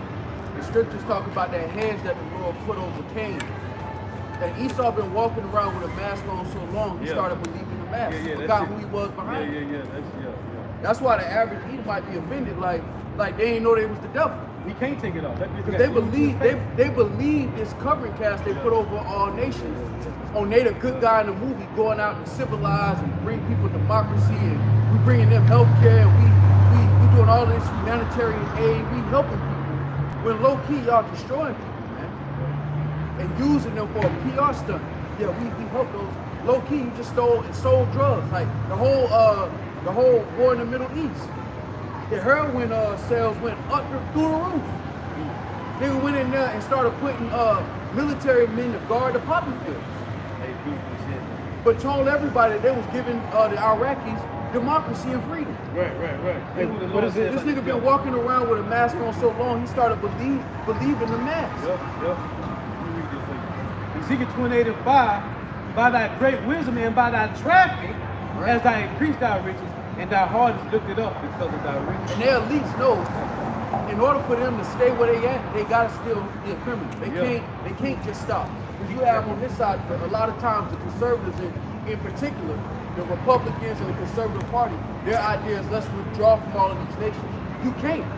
You gotta feed this system. For you to have these cold coffees and all this luxury you enjoy, y'all gotta continue rape, robbery, and murder in other nations of people. You have to continue. The ones that's deep in the military, they understand that.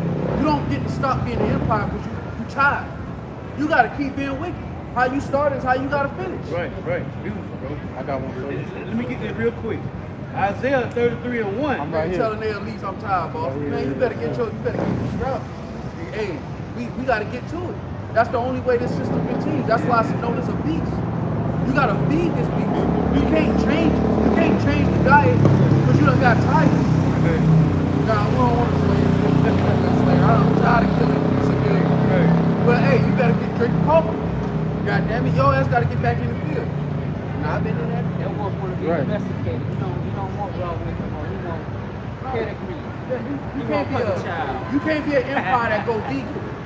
Nah, man, you've been eating meat this whole time, destroying people, and that's how you got your riches. You gotta keep that energy. And the elites know that. That's why they fast forward, they full speed ahead. They're ignoring these regular Edomites. Let's make America great again, man. We on to something else. Y'all ass in the food chain at this point. Isaiah 33, woe to thee that spoilest, and thou wast not spoiled, and dealest treacherously, and they dealt not treacherously with thee. When thou shalt cease to spoil, thou shalt be spoiled, and when thou shalt make an end to deal treacherously, they shall deal treacherously with thee. And that's why you gotta start how you finish, man. And the moment you try to stop, everybody won't get back. Because it's no nation that you touch that you haven't touched. It said, what's that, Job 20? All hands in the wicked shall come upon them. You've offended, so that's like a Jake that's known for robbing in the hood. Yeah. But now he a changed man. He want to go to church on Sunday. Man, He never gave nobody back their shit. Right. He done pistol with people. He done robbed people, took them down, and now he just, you know what? I done changed my life. I just want to Suit on. Right. Yeah. You just stole from somebody last week. That nigga plug looking for him because of you. Yeah. And you just like, you know what? I'm out the game, fellas. I'm done. I'm just time out. Ain't no time outs, man. That's what the Lord saying to the so-called white man. You don't get a chance to say I'm tired. I'm tired of being treacherous. The skull gotta be killed. Right. It's Isaiah 21 and 2. A grievous vision is declared unto me. The treacherous dealer dealeth treacherously, and the spoiler spoileth. Right. Hey, and because of the Lord saying, go up, O Elam, siege, O Media, all the signs thereof have I made. So the Lord literally raising up armies against you. That whole Ukraine, Russia, that was the Lord sharpening up Russia. Right. Because eventually y'all might have to fight. The Russian Edomites against the Americans. Eventually the war's gonna happen. Round two. 27. Right? It said iron sharpens iron. Yeah. So brother sharpens the countenance of his brother, right? Yeah. So that was Edomite on Edomite clash. Because it got to be Edomites to kill Edomites. Fire with fire. Hey. Hey, and fucking, Hey, the Lord cold, man. it's gonna be round two though. Man. It's gonna be their second match, man. And them Russians coming back fierce, man. Hey, them motherfuckers, them niggas took a little break, ran to the woods on some armor, and slayed the battle, went back to the battle, man. Kill him. I just killed the battle, nigga come back and kill 20 more Ukrainians, man. And what Esau over here been doing, falling out on opioids. Yeah. Through. Fentanyl. Yeah, through. And that's why I said, Jeremiah, these American Edomites are for going to fight, man. Yeah. Hey, they with Jake. The niggas some fruit booters, man. Yeah, hey, ain't no stopping dealing. I want to do it. I want to be a Twitch streamer. Nah, nigga. Yeah. You've been a goon and a goblin this whole time to become American. Get that nigga Yeah, 16, Edomites. man. Now in 2025, the Edomites don't want to fight no more wars. The niggas want to tweet. The niggas want to hop on Twitch and be a streamer. Nah, hell nah. You gotta stay that criminal. You gotta keep that same. Get that nigga that AI and sit his ass over. Right. I don't know. Nigga gonna be too big for his army suit. Right. Too small. Helmet falling off. You're sending me the war chat. Going to the battle chat. That W's in the chat. That nigga AR, some MRE. Yeah. L's in the chat. They're sending me the Good war. luck getting back. Hey, but it's beautiful though because that's what you niggas deserve, man. This is, how they say in the world, you getting your just comeuppance, man. This is what you niggas. It's all coming full circle. You niggas want to be goons and goblins and terrorists, domestic terrorists, terrorizing your own neighborhoods. Well, go terrorize them fucking heathens then, man. Especially you Edomites, man. You Edomites want to terrorize and do all this wickedness within your own country. Go do it to them Islamites, man. Go do it to them Russians. They're going to destroy your ass, man. Hey, I got one. And that's why we know through the spirit that we in the end time.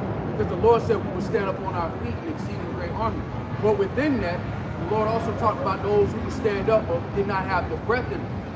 Because you have, as we come back to knowing that we're Israelites, prophecy is important to understand how we get through these times and what the Lord's about to do. And that's why the Lord set the prophets in. And the prophets were always a sign of something about to happen, of a change that was about to happen. This is how we know through the Spirit, the Lord done raised us up and gave us our heritage again. But with that comes prophecy and judgment. The Lord's about to do a great judgment out there. And more people are going to die and be judged than that are going to be saved. And those who are going to be saved are according to the Lord's mercy. So 1 Samuel 16:4. And Samuel did that which the Lord spake and came to Bethlehem. And the elders of the town trembled at his coming and said, Comest thou peaceably? And that's what the prophets have always been a sign of the Lord's wrath, man. You know, when the Lord sent out the prophets, he was 9 times out of 10, he was sending a message to repent, man. Hey, that's why the prophet, when Samuel came, they said, come thou peacefully. Yeah. Because everybody knew the Lord sent the prophet on the scene, something ain't right. Yeah, he mad. The Lord mad. Right. And that's where we at tonight. That's where we at now, man. The Lord is angry. The Lord is displeased with the way that the earth is being ran. Hey, get Matthew Hey, because these people don't believe that, start with the apostles, the Christian elders, and brothers, they don't believe the Lord chose to be prophets, man. They don't believe it. So read this. Matthew 16:4. And it's spiritual because everything that, you know, our elders and apostles have been saying through the Spirit and power of Yahweh Shai has been manifested, man. Manifested, man. And regarding the signs of the times and regarding these different Israelite camps, man, these different men who mistreat and misuse the word of the Lord. And his prophets. Right, right. And told because they tell you before 37 by measure, having measured the time, even now the moon was 30 till the said measure was fulfilled. There was a time when one nothing going on, the apostles were saying, but one nothing really happened. Now things happening, man. The things is happening, man. But you have been warned. Read that. Matthew 16:4. Nobody believe it though. Nobody believe it. Still right now, nobody believe, oh, World War III happened. It's brewing up. These small proxy wars. That's in Revelation 11 and 12, man. It said 2 woes is passed and the third woe comes shortly, man. Go ahead and read this. Matthew 16:4. Yep. A wicked and adulterous generation seeketh after a sign, Go ahead. and there shall no sign be given unto it, but the sign of the prophet Jonas. The point is, the sign of Prophet Jonah, the prophets in here, they don't believe it, man. So they need to see some blue beam project from Esau, and the Messiah said, yeah, these my men, listen to them. No, man. The Lord basically said that when I did all of that, y'all last still me. Right. So why would I even go through the trouble of doing all of that? Y'all last, the moment y'all got some rest, y'all immediately, y'all wasted no time in going off. So the Lord's like, I ain't about to show y'all no great miracles. Y'all gonna get the prophets. That is gonna be y'all sign. All right, this is 2 Chronicles 36 and 15 in the NLT. It says, the Lord, Yahweh Shai, the God of their ancestors, repeatedly sent his prophets to warn them, for he had compassion on his people and his temple. But the people mocked these messengers of God and despised their words. They scoffed at the prophets until the Lord's anger could no longer be restrained and nothing could be done. Right, be consumed. That freaking bleed grief. So he said he consumed us, and they refused to return. The Lord killing. Jake see it happen, and they still ain't returned to the Lord. Hey, that's like when we were talking about how you plant the hill, Yeah, and they'll see one drop, yeah. and the niggas will come back the next day Still and eating the the same same spot. night. The same night. I'm knocking them motherfuckers down. The same. Hey, I put my corn right there, sit in my little shoe house and watch it just come, knock his ass down. Their homeboy ran. The other ones, they run off. Come Yeah. right back in 5 minutes because they know it's food right here. They don't got to go search it in the dark. And I knocked 3 of them down the same night. And I was told, once I did hear a gunshot, they gone for hours. Lies. That's a lie, man. When it's food involved and it's been there a whole year round, hey, it's food over here. No matter what we do. And what you think Esau do? He used the same hunter. tactic. Let me feed them with this government system. Let me get them, I'm gonna get them the tax refunds. Oh yeah. Hey. But you got 4 kids? Hey, 10 bands. Hey, I got 10 bands for you. as we change, the system changes, so you got to do this. We just need a chip. Ain't no more paper stamps, you got to get this card. They're gonna make that shit sound like it ain't nothing. We just need a chip. We got the 5K, it's already ready. Direct deposit. Right on the chip. So it's instant. It's instant. We got the 5G towers. You gonna get your money immediately. Yeah, right. Esau gonna sell that shit, but Jake's so used to eating out of Esau's hand, and they don't know no other way, so they just gonna come to you. Hey, and they don't have guidance. One thing that Esau covered after is those real seasoned deers, those ones with the beards, and that got them. Because he been out there a while, the bucks. And he you can't catch no buck on the record like that. You catch a lot of those, not a buck. and he be guiding the other ones. He be like, nah, don't go over there. I already know how they do. Esau done eliminated the leaders of our people. He done paid them niggas off. Them deers, them 10-point deers. Them motherfuckers on the wall. Yeah, Them 10 points, That's a trophy. them 11-point deals, they on the wall. Ain't nothing but those, man. This, damn, bro, that's cold. This nigga done killed off all the goddamn male deals, just like night, and female around the household. Yep. And they silly ass going right back to the same spot. That's the one. say he rose above them with the trophies he put out after killing And he enjoyed it. I mean, you took down the greatest people on the face of the earth, the spirit of the Lord, of course. But coming from where you come from, that is an accomplishment for you. No, that's why It's it's so short-lived, but it was an accomplishment. That's why it's so easy to kill those. They don't have no guidance. They don't got no fucking God, man. Ain't no way I'm supposed to kill 3 does in one night, man. The male was supposed to be like, hey, Ain't no silly fucking ass. way, bro. Esau ass all in the woods fucking up shit. He ain't even in the woods. But he applying the same pressure to Jacob. That's how he's able to cull the herd. He able to do certain shit with Jacob because he had took the man out of the house. And now, if it had not been for the Lord, this shit would be flatlined. Because for us to even have this truth, with everything Esau done set up, you like Neo, you like an anomaly. In the Matrix, Neo was an anomaly. He was different from the rest of them because of what he knew and because he believed. Having this truth through the spirit, it separates you from the congregation of the dead. Because now you can see through all of the ignorant devices of Esau. You can see all the snares of the followers. Now you're able to see it, and that's why a man should be a hiding place in that day through the spirit, because the Lord's going to have a hedge of protection over his men.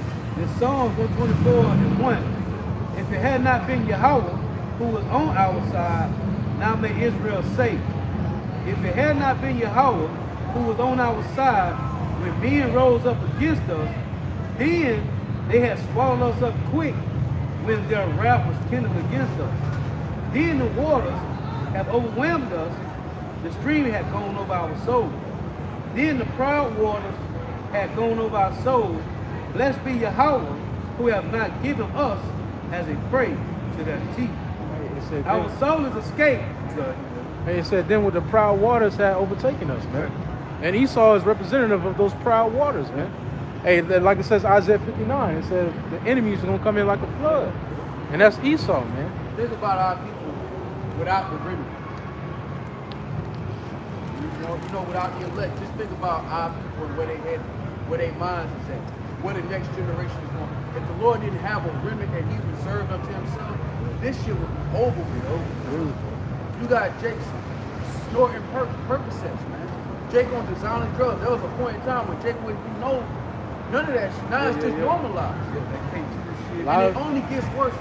It's a snowball effect. It don't roll uphill, it rolls downhill. So we only headed to worse times if the Lord don't intervene. Live on JDTV. This verse 7. You never seen this before. Our soul is escaped as a bird out of the snare of the fowler. The snare is broken and we are escaped.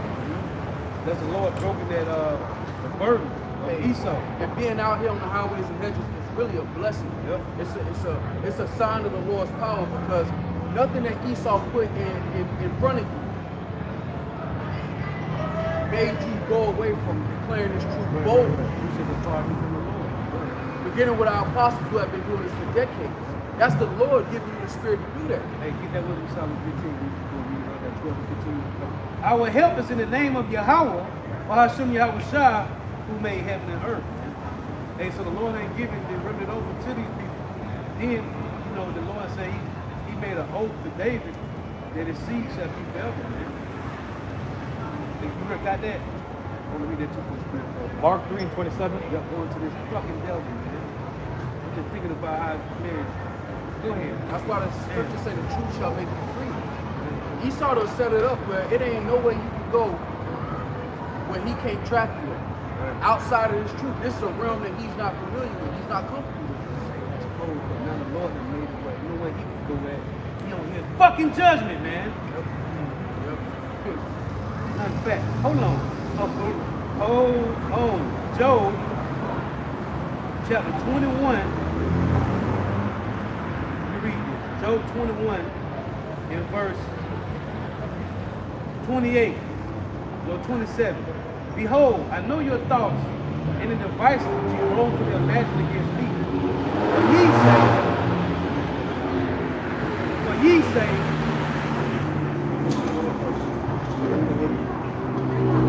ye say, where is the house of the prince? And where are the dwelling places of the wicked? The real princes are the Israelites, man. The elect men of Israel, whoever they are. Have ye not asked them that go by the way? Who's out here by the way? prophets. And do you not know their tokens? Yeah, you know their tokens because of the prophets. That the wicked is reserved to the day of destruction. They shall be brought forth to the day of wrath. Who shall declare his way to his face? Who's going to tell him what the fuck they did? The prophets. And who shall repay him what he hath done? Yahweh shall. It said that the precept goes right to 2 Thessalonians 2 and 8. It said, then the wicked shall be revealed by the spirit of the Lord's mouth, and then by the brightness of the Lord's coming. Same two precepts, word of the living. I got one for you. Isaiah 13 and 2. Lift ye up a banner upon the high mountain, exalt the voice unto them, shake the hand, that they may go into the gates of the nobles. Right. And that's who's letting them know, man. You know, the banner that the Lord has set up, which is his prophets. That's who's letting these nobles know their fate, man, and that their fate is sealed with judgment, man. Hey, Lord even imagine. Hey, Project Looking Glass. This is Wisdom of Solomon 12 and 15. For as much then as thou art righteous thyself, thou orders all things righteous, thinking it not agreeable with thy power to condemn him that hath not deserved to be punished. For thy power is the beginning of righteousness, and because thou art the Lord, of all, it maketh thee to be gracious unto all. Hey, that's Isaiah 26:10. The Lord show favor to the wicked, right? The Lord show favor to everybody, man. It reads, for when men will not believe that thou art of a full power, thou showest thy strength. Do what? Earthquakes, tsunamis, floods, death daily. Grievous death. Bitches taking selfies, falling off the goddamn mountain, getting ate up by damn mountain lions. Oh, some nigga killing his whole family because the bitch say, I want a divorce. Come here, bitch. Yeah. Today's the day. Bring the kids. We all finna go back upstairs. Yeah, what that nigga say? I never thought I'd. Hey, the brother dog, Jim's birthday, he was doing it. Hey, Jake, hey, oh girl, I'm done. I'm moving to divorce. Come here. Bring all 4 of the kids. Everybody went home, man. The Lord called everybody back, man. This is a daily thing, man. The one Jake went to the damn dollar store and ripped his girl over with a machete, man. It say, but when men will not believe that thou art full power, thou showest thy strength, and among them that know it, which is the prophets, thou makest their boldness manifest. So, and Paul said in Philippians 6, in Ephesians 6, I'm going to speak boldly as I ought to speak, man. Ephesians 6 and 19. We are here, 8. It said, among them that know it, thou makest their boldness manifest. That's the remedy, man. And Lord willing, we endure with this spirit, man, until we get beamed up into a chariot, or my head get cut the fuck off, man. Whichever one comes first. Lord willing, we endure, man. What else you gonna do? This is our first love, man. This ain't no secondhand shit. This is our first nature, man, to serve the Lord. That's in Luke 17 and 10. Matter of fact, let me read this. This is Luke 17 and 10 it reads. So likewise ye, when ye should have done all those things which I commanded you, say we are unprofitable servants, we have done that which I do with you. They tell you in 1 Peter 2 and 5, Romans 12, present our bodies as living sacrifice, man. So, hey, the Lord gave that spirit to stand bold for you, man. This is Job 5 and 3. Yep. I have seen the foolish taking root, Yep. but suddenly I curse his habitation. Yeah, man. And that's what we're doing. So we're cursing this man and Shall telling he him. get root? Oh, Psalms 10 and 15, man. It say, search out the wicked, shall thou find none, man. So we gotta, hey, and that nigga gonna be here until your house shall return. Right. Let me read it. Read Yeah, that I again. got it. Job 5 and 3. I have seen the foolish taking root, So-called white man. but suddenly I curse his habitation. Yeah, man, that's why Esau said he was envious at the food when he saw the prosperity of the wicked. Because they end to be destroyed. So instead of being envious, they what the so-called white man got, because the Lord gave him that. And he's going to take it from him, man. Psalms 10 and 15, break not an arm on the wicked and the evil man, seek out his wickedness till thou find them. There is no way you can turn and look, and the so-called white man didn't do it. Nowhere. There is no way you can say, oh, Chinese did that shit. Nah. No, he didn't. Job 9 and 24. Right. That was the so-called white man. Hey, because every country has a central bank in it. China got a central bank though. Who controls it? The so-called white man. You can't say, oh, that track record is saying out of 240 years of the so-called white man ruling the earth, 222 of them have been in fucking war. Chinese ain't do that shit. They trying to make it seem like the Chinese do boogeyman. Right. They still not intellectual property. Nigga, you stole a country. He stole a whole body of land. And you talking about he stole our intellectual property. Look at the pot calling Kevin Black, man. And he using your blueprint. Every move he made, he learned from you. It ain't nothing the so-called Chinese ain't doing on the political stage, on the world stage, that you ain't do first. Right. Hey, this nigga came over here, took Babylon the Great and said, hey, see what I did over there? I'm gonna take all y'all shit. Right. Terrorists. So now everybody confederate with these niggas, man. Until everybody, hey, the Lord, what Tupac said? I got my money right. Now we go to war. Yeah, hey, Joel 3, man. That's what the Chinese basically say. Hey, they did.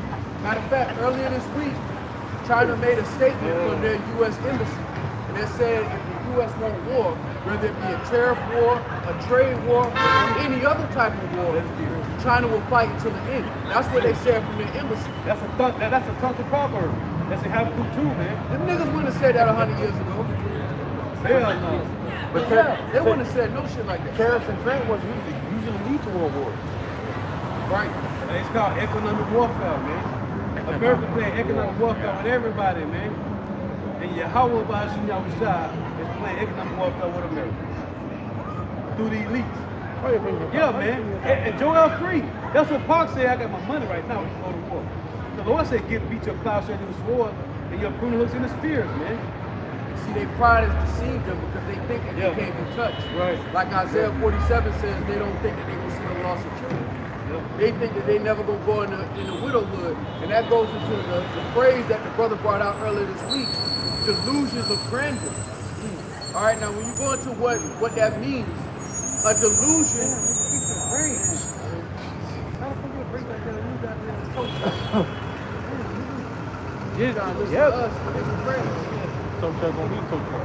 Said delusions of grandeur is a person's belief that they are someone other than who they are, such as a supernatural figure or a celebrity. A delusion of grandeur may also be a belief that they have special abilities, possessions, or powers. Delusions are generally the result of a mental health disorder. And they say that's what Superman came from. That race, that Aryan race that Hitler tried to produce. That's why he on had fucking LSD and shit. Nigga made up a philosophy. Yeah, nigga, that ain't true. Y'all the original people. Who all these black people come from? They just, bro, when you really look at Esau, that nigga just be winging it, man. They don't really know nothing. The Lord had to literally take him from the bottom and put him up top, put a suit on him, give him a language, and go around the earth convincing people that he was who he said he was. Hey, I forget who had said this, but they made the fun about He-Man. I used to love He-Man. He-Man. That was my shit. Hey, that nigga raised his sword to the sky, nigga, because that was Esau. Right. That nigga was swollen. And he came out of what? The Council of Grace. Hey, nigga, you a chaos of Cain, man. Hey, nigga had the sword up though. Yeah. On top of the mountain. I forget when the brother brought that out, man. I said, wow. That's a so-called white man. Hey, He-Man. Hey, the definition of a psychopath is somebody that believes their own lies, man. Yeah. Hey, a nigga that start believing their own shit. He lied about the lies. He lied about it, man. The nigga's a psychopath, man. They the last generation because that's why the youngest group of those Edomites, that's why they enacted that critical race theory, because all the history was coming out. So now the young generation, that's why they had that whole movement. It's okay to be white. That's It's Right. because they was believing the Grinch. They was raised up believing all the lies. Same conspiracy building glory. That's what filthy it is, white man. animals. Hey, when you look at how we're taught history, the way we're taught history is an illusion of grandeur. Right. But they teach history from a perspective of them being the good guys. So a lot of Edomites believe this shit. And now the truth is being brought out. And now that, like the brother's bringing out, now they're bringing out certain things like critical race theory to try to control the narrative. Because what we were taught in history was a narrative. It's really a delusion of grandeur. The so-called white man in America is not the good guy. He was never the good guy. In the movie, he's never the good guy. Right. When you look at this movie on paper, if Steven Spielberg wrote the script out, the so-called white man, based on his actions, would not be considered a hero. But the history that they taught and the way they taught it is a delusion of grandeur. What we did. Right. It was a delusion of grandeur, and now it's being torn down, and now they're being exposed for who they actually are. The devil let the Bible speak so. And their actions speak louder than our words. What they've done as a nation of people is unlike any other nation on earth. They can say, well, other people have slaves too. Did they castrate them, string them up, put them on postcards, eat them? Hey, Esau said his neck is strong. Put on his legs. He faithful. That's some wicked shit, bro. That's some wicked shit, Them bro. good bucks, they have some strong legs. Tell you, they had to pull the legs. Like they got bacon on their ass. Breeding just like farms, man. Like a breeding farm, like how people breed pit bulls. Brown one, Yeah. gray one. Yeah. Mix them two. I'm gonna give me a little strong. Yeah, make that happen. Bred us like some goddamn pit bull puppies, man. Yeah, they have free. Motherfuckers. We put a paper bag over the sun here. You know, so they can't see the faces of who, Nice skin and dog. breeding mother and child together. That shit is sick. This is a sick nation of people, man.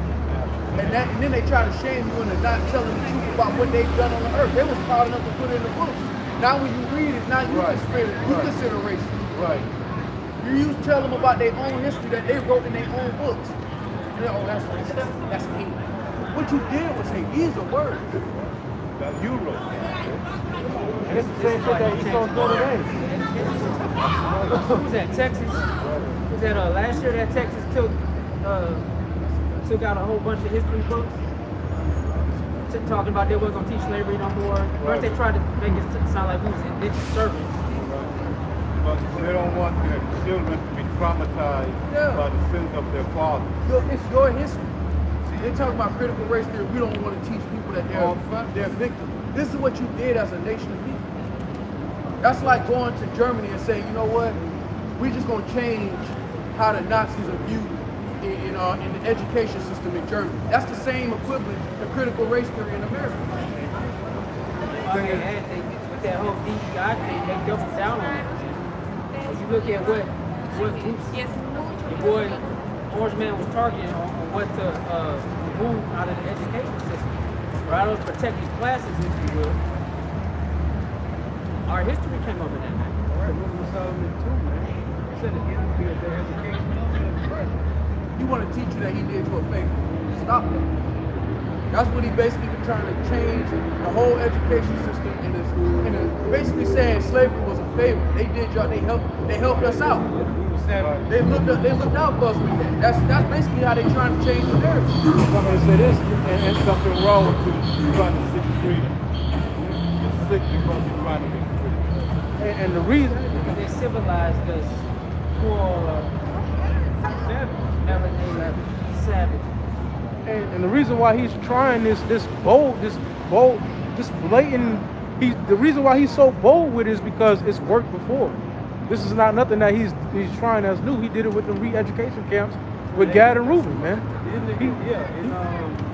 Alexander the Great, man. That nigga, he took Hebrew scholars, man, to translate the scrolls from Hebrew to Greek, man. Alexander the Great did that, man. He couldn't do the shit himself. He couldn't get no Edomites to do that shit. Them niggas' blessing is not to be fucking smart, man. He took Hebrew scholars and translated the Bible, Hebrew to fucking Greek. Them niggas had the sword in their hand, man. You can tell my syllabus they start with the Greek. But he did it by force that time, but now he's doing it through legislation, through laws, man. Even in addition, Will Lynch said after so long, you can take the chains off. They don't go nowhere. Yeah. They don't do what you want them to do. Hey, Gad and Reuben is a perfect example because once they sent them to them re-education camp, they came back, they're a carbon copy of an Edomite, man. And they changed the whole tradition of what they were doing, man. They sent them, I think they sent them there for a couple of years, maybe a year, a couple of years. And they came back an exact carbon copy of an Edomite, This man. will be up there, education. Now I'm watching a series called 1923, and that shows the re-education center where Northern Kingdom Gad would go in, and they would basically have Catholic priests over them, and the Catholic priests would be assaulting the women, abusing them, but then teaching them the scriptures and telling them that they was a savage. And it showed it wasn't, that shit didn't happen overnight. It took years, centuries for them to subject the Northern Kingdom in particular. It took them longer than the Southern Kingdom. Yeah, 'cause they were hard. They were hard as hell. They were Gad wasn't changing like Gad and Reuben. It wasn't going. It wasn't going. And it took them that long and a Gatling gun for them to. Because they were the warriors. Gad and Reuben the warriors, man. You know how long it takes to change a fucking warrior mind? Bro, burnt alive, impaled, all type of. It took them centuries to do that, man. And that's why today, even when you deal with Northern Kingdom, they so hard nosed with Esau because of all of the centuries of being tortured. Hey, how two-way, man. Yeah. Hey, it said, hey, well, he wasn't going. Before that, fuck Christianity. He said, send me to Talk hell about then, nigga. it. He wasn't finna change him, man. Hey, shit. Hey, that's a valiant way to die though. He said, hey, Edomite's gonna be in heaven? You can send me to hell then, I don't bro. know part of that shit. Shit. And that's The Lord need that. Man, All that. The Lord need that with interest. especially that nigga Andrew Jackson, man. Andrew Jackson got a real heavy judgment, man. You fucking devil. The lady said, once we catch him, he said, we gonna send him to re-education center. I said, oh, man. They still mentioning this shit in the fucking update new movie? Right. And Jake still uphold these different customs that Esau put in front of their face, not knowing that these different presidents, you Lord, them niggas had slaves too, man. And when the Declaration of Independence was being signed, you niggas were in slavery, man. But you uphold these traditions. It's the same. Jake keep reiterating the same mistake, man. That was 1776, man. It's deep. And with the spirit of the lesson, that's why the end must come. Right. There's too much blood that's been shed on this side for this to ever be our rest. Too much has been done on this side of the earth for this to ever be our rest. So much so that nobody's going to inhabit this land once the Lord is done with it. That's how bad it got on this side. We only know the Cliff Notes version of what happened. Because there are darker secrets. There's even more traumatic shit they done to our people, past and present, that Jake probably couldn't even process on this side. Yep. That's why the Lord said you're going to have to put his anger on us. To even be in a society where the same people that tortured and destroyed your people are not trying to rewrite the history of what they did to you. To even have to deal with that is a level of insanity, Right. without this truth. That should have drive you to madness. Rewriting things that your grandparents went They had through, to live man. it. They lived this, man. They lived chattel slavery, man. I watched the video when like a man had to be in his 90s and he cried like a child when he thought about how his mother was being assaulted by multiple men and he was in the next room. It took him right back to his childhood. He had to be in his 90s. And he was talking about how they would come in there and deal with his mama. You don't think the Lord need that back? You think you get to ride off in the sunset and just act like none of that shit happened? And now you want to teach our children that y'all did us a favor with that? Nah, you need all that, man. That's why I said in Nahum, the first chapter, that the wicked shall not be acquitted, man.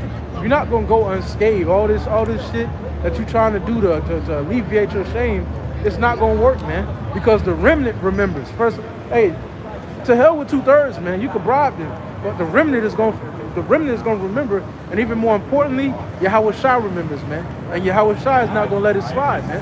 That's why your kingdom is falling down. Because Yahweh Shai is, the Lord is starting to remember your iniquities, man. And he's turning back this captivity, and he's turning it right on your fucking head. Because you devils have a lot to pay for, man. A lot of these Joe Smo Edomites walking around here with a flannel shirts, khaki jeans, Sperry's. Them niggas' grandfathers had some of our ancestors in strains, man. That wasn't far ago. That wasn't generations ago, bro. That was probably 2-3 generations ago. That he and his grandfather probably kiki laughing over some whiskey, telling his grandson about the bullshit, man.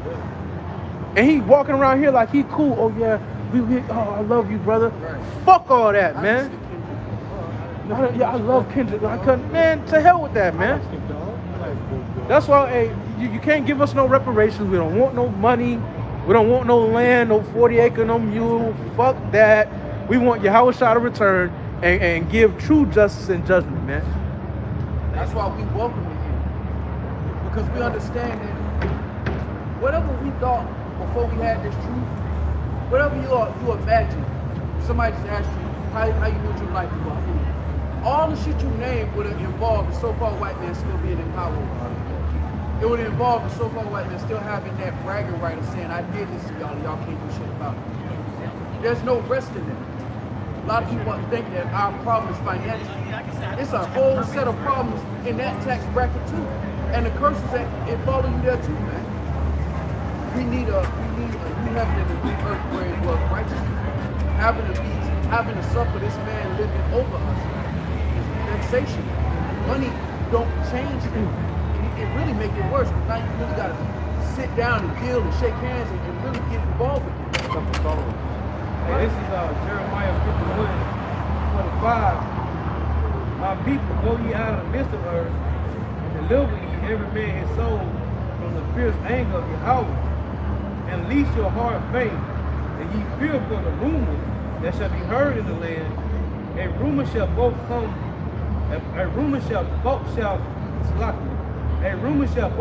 one year, and after that another year shall come a rumor, and violence in the land, ruler against ruler. Hey, if I may say this, they've been hearing rumors since the 60s, man. Right. A rumor's been coming against America since the 60s, man. And now those rumors are starting to turn into a reality. Therefore, verse 47, behold, the days come that I will do judgment upon her graven images, upon the graven images of Babylon, and her whole land shall be confounded, and all her slain shall fall in the midst of her. Then the heaven and the earth, and all that is therein, shall sing for Babylon, for the spoiler shall come upon her from the north, saith Yahweh. As Babylon hath caused the slain of Israel to fall, so at Babylon shall fall the slain of all the earth. Right. Ye that have escaped the sword, go away, stand not still. Remember Yahweh far off, and let Jerusalem come into your mind. That was the point. Hey, and for the elect, Jerusalem has entered into your mind. That's why you can't settle for this place if you're a bad number. Right? Well, we be a part of that because now Jerusalem is in your mind. Whereas when you was in the world, a house in the suburbs was in your mind. That was like the finish line. The best case scenario is you get one of the cribs, the gated community, have grandma, all of them come over, eat, cook them, and that was your finish line in your mind. But once you come to this true Jerusalem, is the finish line, and that's way greater than anything on this place, anything that this place can offer, and it won't allow you to settle for this shit. Right. You say, Because it's like everything here is corrupt, like it says in Micah 2:10. No matter what you settle for, it's going to be incomplete. It's not going to be complete. You can settle for houses, you can settle for money, but it's tainted. It's not complete. Right. You can settle for a family. That's not complete because you can't truly govern your family like you need to. You can't. You got it, bro. It reads in verse 52. Wherefore, behold, the days come, saith Yahweh, that I will do judgment upon her graven images, and through all her land the wounded shall groan. Right, and the wounded are groaning, man. The wounded are sighing and crying for the abominations that be done in the midst thereof. And we acknowledging our wound. We acknowledging the fact that we need a physician. Because this wound Otherwise, it's uncurable. Without Yahweh Shai, we can't heal this up, man. Hey, check this out. It's verse 53. Though Babylon shall mount up to the heaven, and though she shall fortify the height of her strength, yet from me shall spoilers come into her, saith Yahweh. Man, that's beautiful because it even tell you that this place has to get to a point where it fortifies. It says it's going to reach up to the heavens, Yeah. and then it's going to fortify its strength. Yeah, I'll read it again. Jeremiah 51 and 53. Though Babylon shall mount up to heaven, and though she shall fortify the height of her strength, yet from me shall spoilers come into her, saith Yahweh. All right. And the the sound of a go ahead. and the spoiler's going to be sent from Yahweh Shai. Right. Those hitmen aids send the Russians. Yeah. A sound of cry coming from Babylon, and great destruction from the land of the Chaldeans, because Yahweh has spoiled Babylon and destroyed out of her the great voice. With her waves do roar like great waters. A noise of their voice uttered. That's trump. Because the spoilers come upon her, even unto Babylon, and her mighty men are taken. Every one of their bows is broken, for Yahweh's power of recompense shall surely requite. And I will make drunk her princes, and her wise men, her captains, and her rulers, and her mighty men, and they shall sleep, Hey. a perpetual sleep, and not awake, saith the King, whose name is Yahweh of hosts. Hey, that's cold. Because that link up with 2 the 15th chapter where it says they should not regard their kings or princes, but the power that actions are standing in the course of their power. Roughly paraphrased. Rule against rule. Because their princes are drunk, man. Yeah, they drunk. And everybody's realizing like, damn, these niggas don't know what the fuck they're talking about. Hey, and that word requite means to return a favor. Beautiful. So the Lord and the Lord used, because this place isn't just falling from the outside in. It's also falling from within. Because the leaders of these Edomites have sold them out. The small hats have bought and paid all of your politicians. All of your politicians are bought and paid for by the small hats. Which is why those small ones are going to lead you into that great war, man. Because they're all compromised. All of Esau's leaders, including Trump, are compromised. They all are part of a political system that requires donations and campaign funding for them to keep their job. So they're all sold to the highest bidder. That's how the game is played. Hey, if I get this, one more. And that's going to end in sedition when the Edomites realize that none of their politicians, none of their leaders are in their favor. Right. This is Jeremiah 49 and 16. Thy terribleness hath deceived thee, and the pride of thy heart, O thou that dwellest in the cliffs of the rock, that holdest the height of the hill, though thou shouldest make thy nest as high as the eagle, I will bring thee down from thence, saith the Lord. Here's the cold part. Also Edom shall be a desolation. Everyone that goeth by it shall be astonished, and shall hiss at all the plagues thereof. As Edom gonna be a desolation, as in the overthrow of Sodom and Gomorrah, and the neighboring cities thereof, saith Yahweh, no man shall abide there, neither shall a son of man dwell in it. So it said Edom gonna be desolate, as Sodom and Gomorrah was. On with fire. I got a precept. I got a precept to back up all that requite. This is Joel 3 and verse 3. It says, and they have cast lots for my people, and I've given a boy for an harlot, and sold a girl for wine that they might drink. Yeah, and what have you to do with me, O Tyre and Zidon, which are, Hamite nations, but it, Esau as well. It says, and all the coasts of Palestine, will you render me a recompense? And if you recompense me swiftly and speedily, will I return your recompense upon your own head? Yeah, how can you repay the blood of the Lord's church? You can't put a price on it. Yep. This is Isaiah 57 and 19. I create the fruit of the lips. Peace, peace to him that is far off, and to him that is near, saith the Lord. I will heal him. But the wicked are like the troubled sea when it cannot rest, whose waters cast up mire and dirt. There is no peace, say my God, to the wicked. Right. There is no peace for the wicked.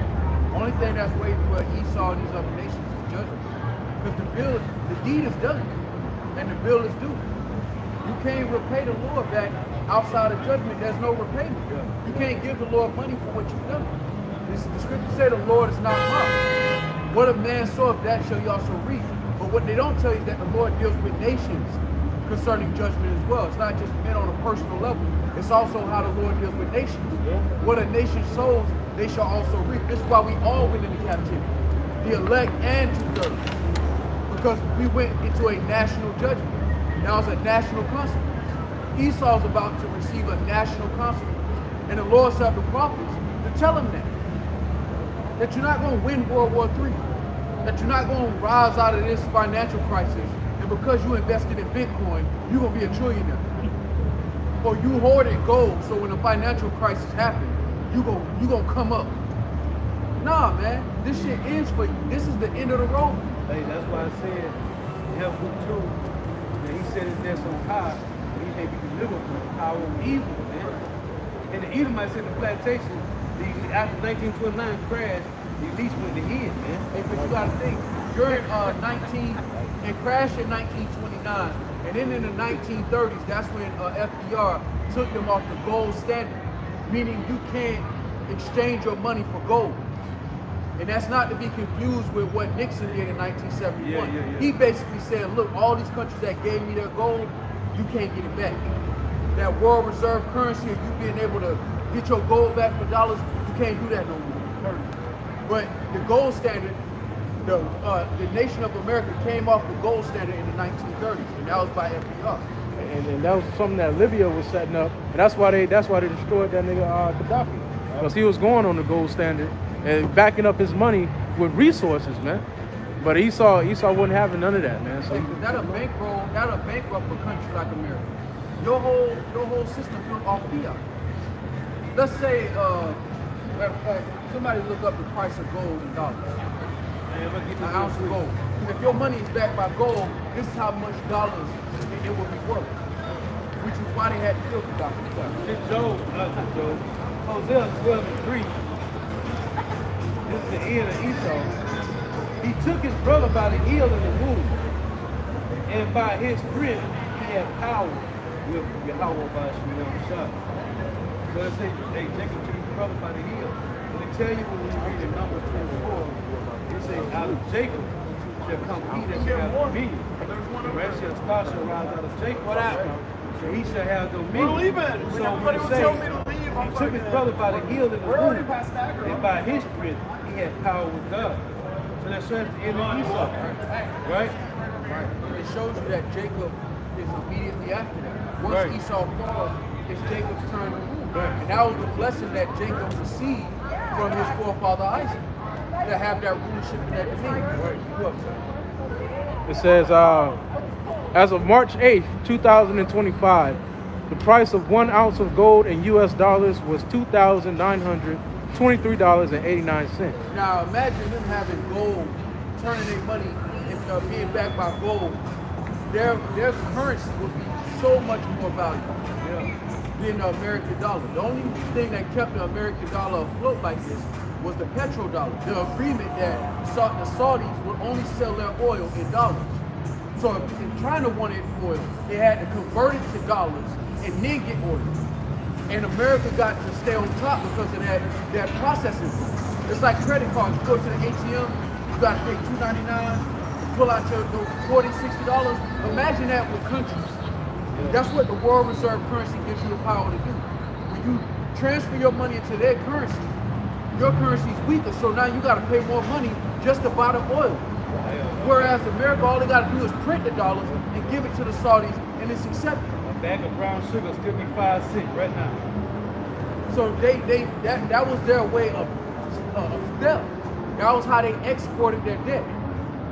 Esau was being a cunning criminal, and that's why they set up the bricks to get around that shit.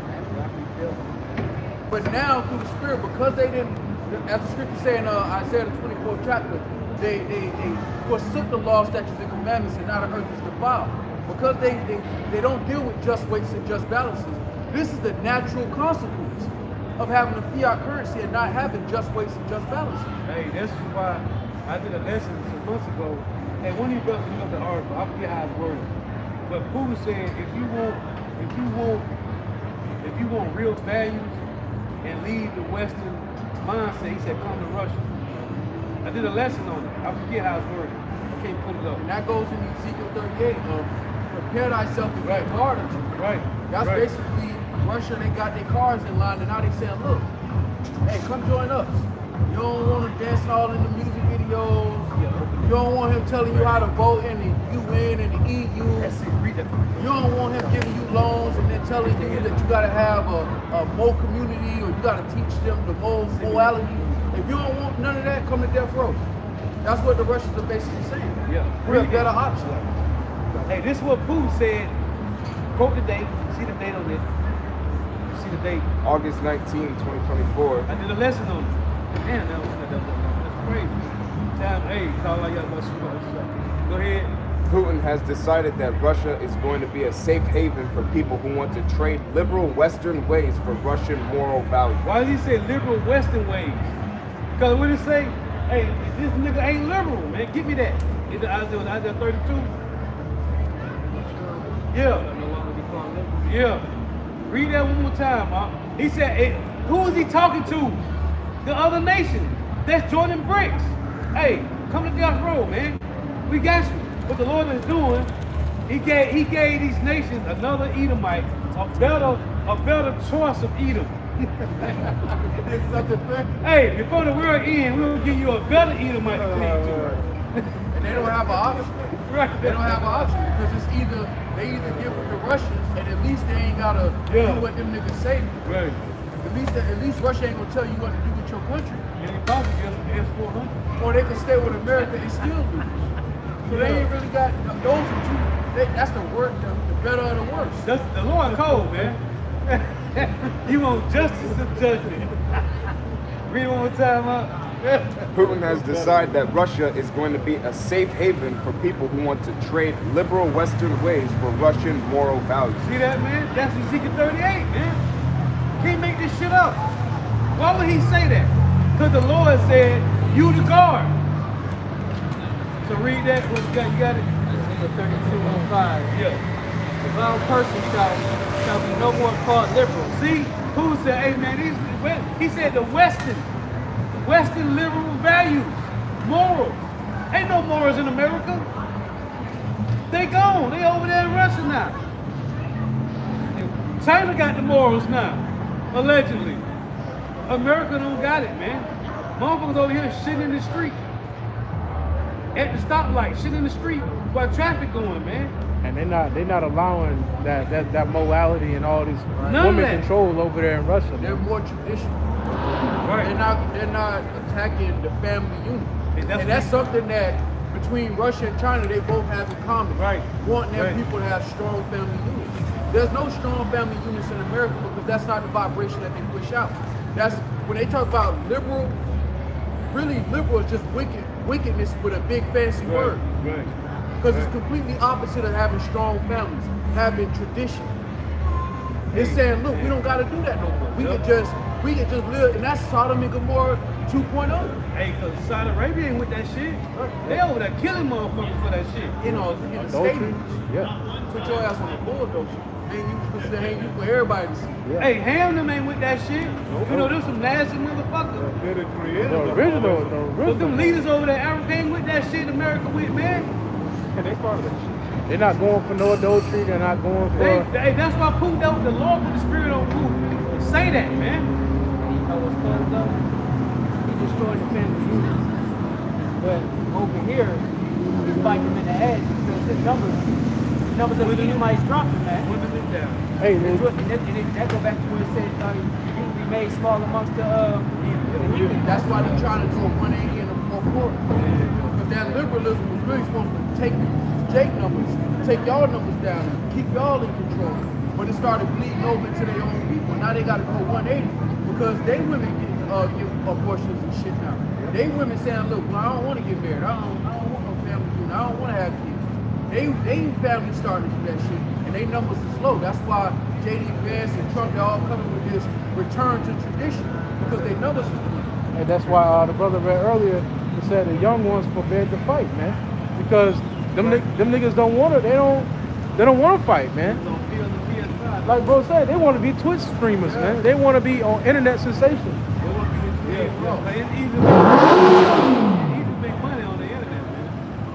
Especially if you're a thot. They can't pay. Basically, the fact that these niggas want to be internet sensations lets you know how lazy how lazy of a generation Esau has created, man. Oh, I want to get that. Get the second early 14. Hey, the world should be weaker through age. Yeah. That's what's happening, man. Yeah. They're a lot more weaker, man. I watched a video on this Edomite, old World War II veteran. He said, he was crying. I think y'all seen the video. He said, this is not what I fought for. Because he see, like, the generation that came after him is completely weak, man.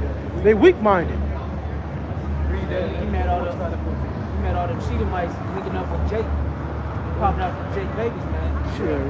Bill Gates. They've been doing that since It's slavery. talking about his daughter. Yeah. Hey, Said baby Jake. it's like, oh, them young boys died. They was crying, yeah. When you really see it, when you really think about it, this young generation of Edomites, young generation of so-called white men, they have deviated from the path. Yeah. Y'all supposed to stay full foot on the pedal in wickedness. Y'all supposed to be about this shit. Kruger's Singapore Yeah. pack right now. Now you want to tap out and play video games and shit. Yeah, I don't need no incentives. So 6 feet before, that's Job 27. They're supposed to be like, I don't need no incentives. I'm here to fight. Right, I'm here to fight and die for my. They supposed to have that energy. They ain't got that shit no more because they unleashed them to privilege. Them World War II Edomites, the reason they were willing to fight and die is because they still had that common white privilege. Yeah. That shit don't exist no more. That shit gone. So now you asking the average Edomite to come go over there and die, and they don't have that privilege no more. They're like, man, fuck that. Yeah. Why? And the VA is shit too. When you get back on top of that, They coming back, they like hell to Coming back to poverty. And a lot of them VA dudes, they getting traumatized and PTSD off of the smallest shit. Like the warriors back in the ancient world, it was more physical. They don't fight physical wars no more, and these niggas are getting traumatized off of drones. Back in the ancient world, you had to get up close on the nigga and do that. And a lot of that's because of the element of surprise.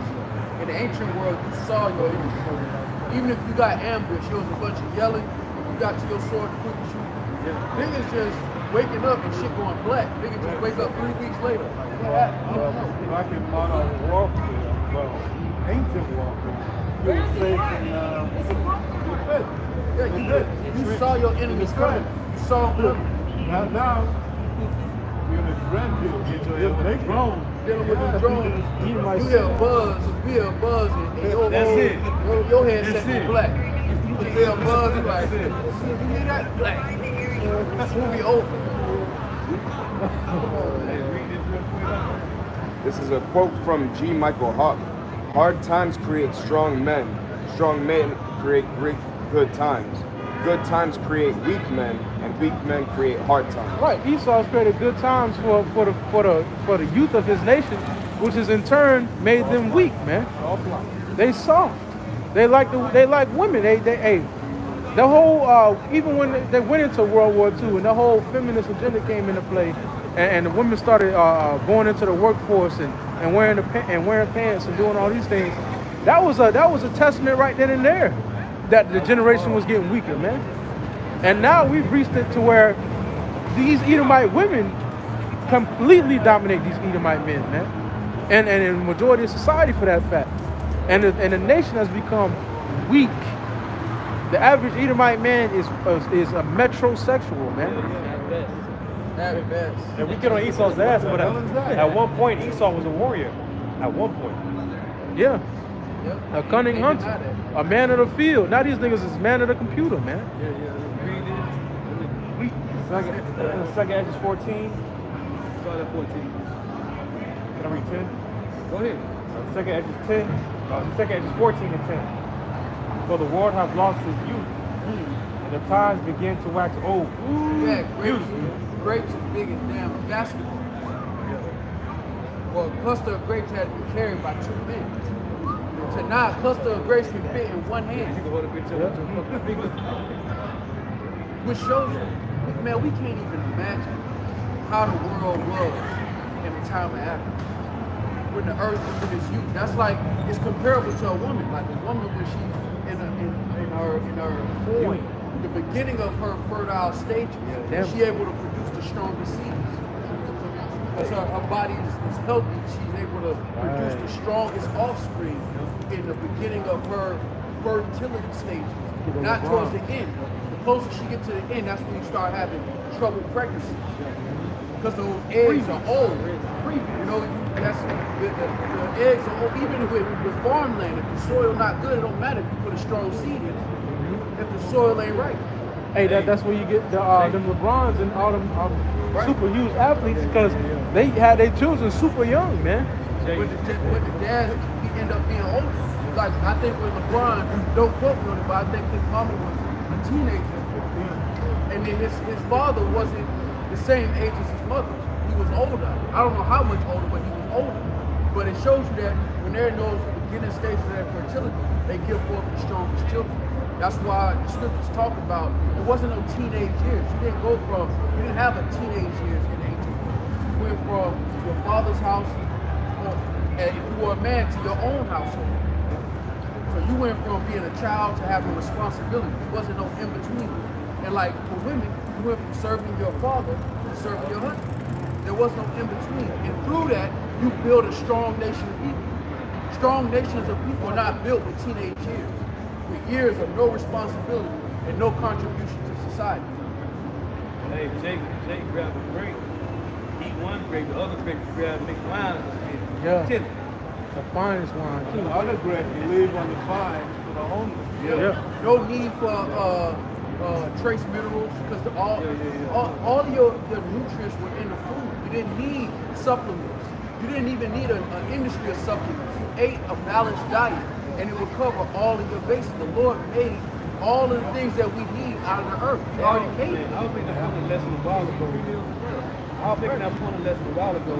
Abraham them ain't had no damn what the shit they use in the soil now. Abraham them ain't had need none of that. They had that shit, man. Because they let the land rest on the 7th year, man. But when you overfarm, you strip the land of its minerals. And that's why we had a land Sabbath, to allow the earth to have that portion of land to have a natural process of things decomposing, things dying on it, and you not utilizing that fertilizer for a whole year.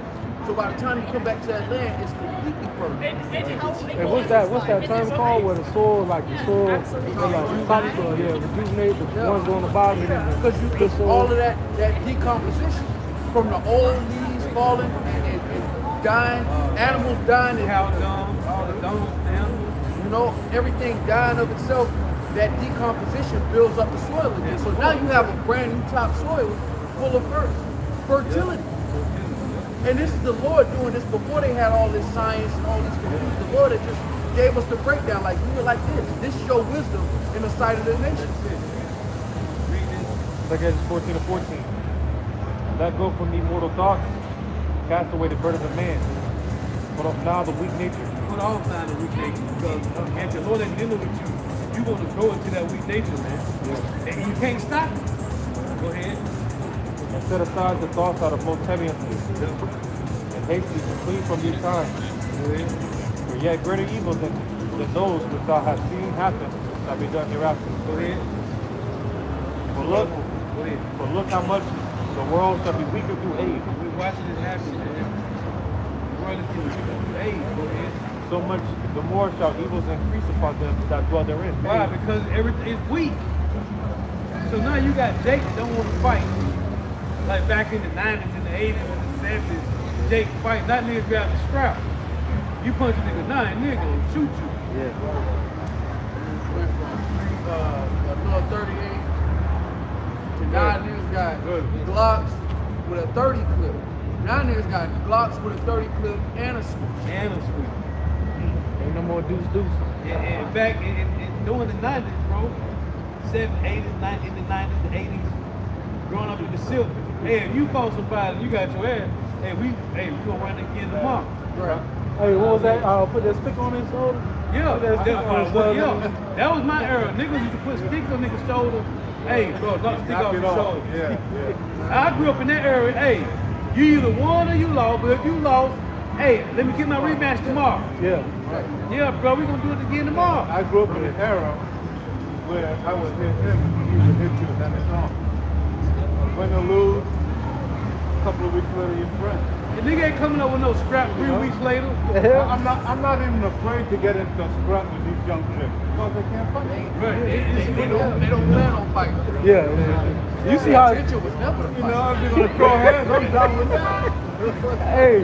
Hey, what did he say? He said the age shall be weaker through age.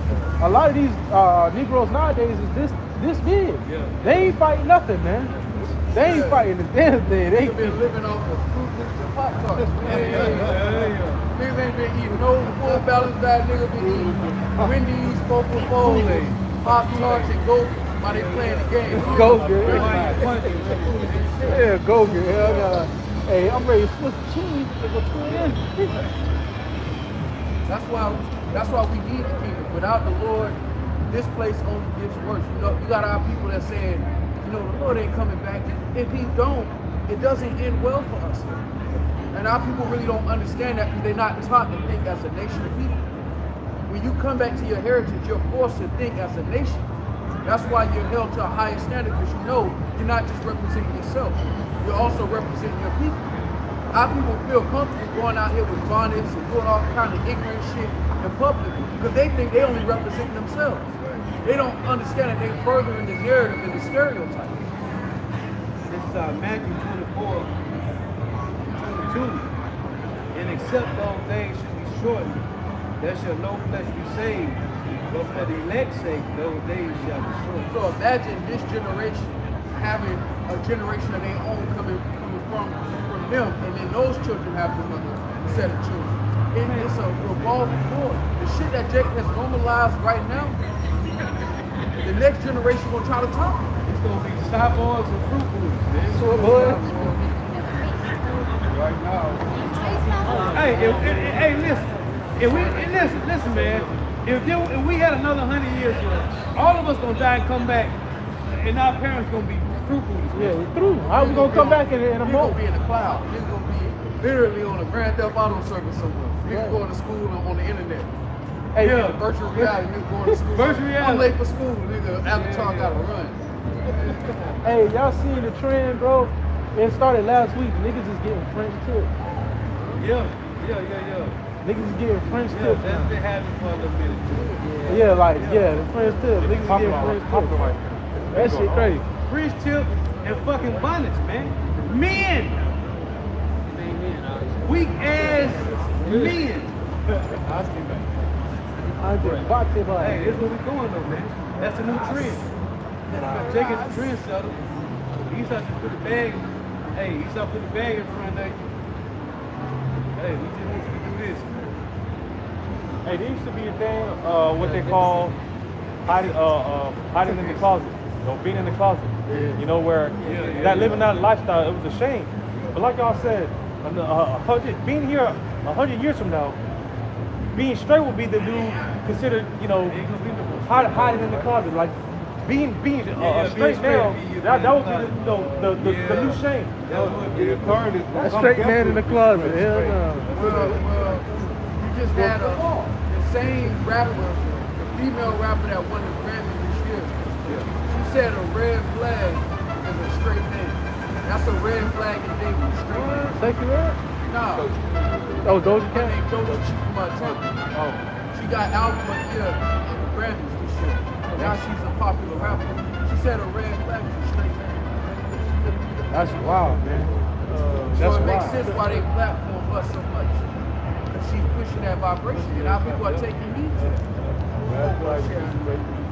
The shit that Esau is doing it through gradually, we just normalizing certain shit to a point where Jake is coming up as kids. They think this shit normal. They don't know nothing different. So they don't even know to be offended by this. Yeah, for the innocent. Yeah, because to them, this is just normal. more the child finds you devil. So just imagine the next generation after this. We're gonna get to a point where birth certificates ain't gonna be enough for us.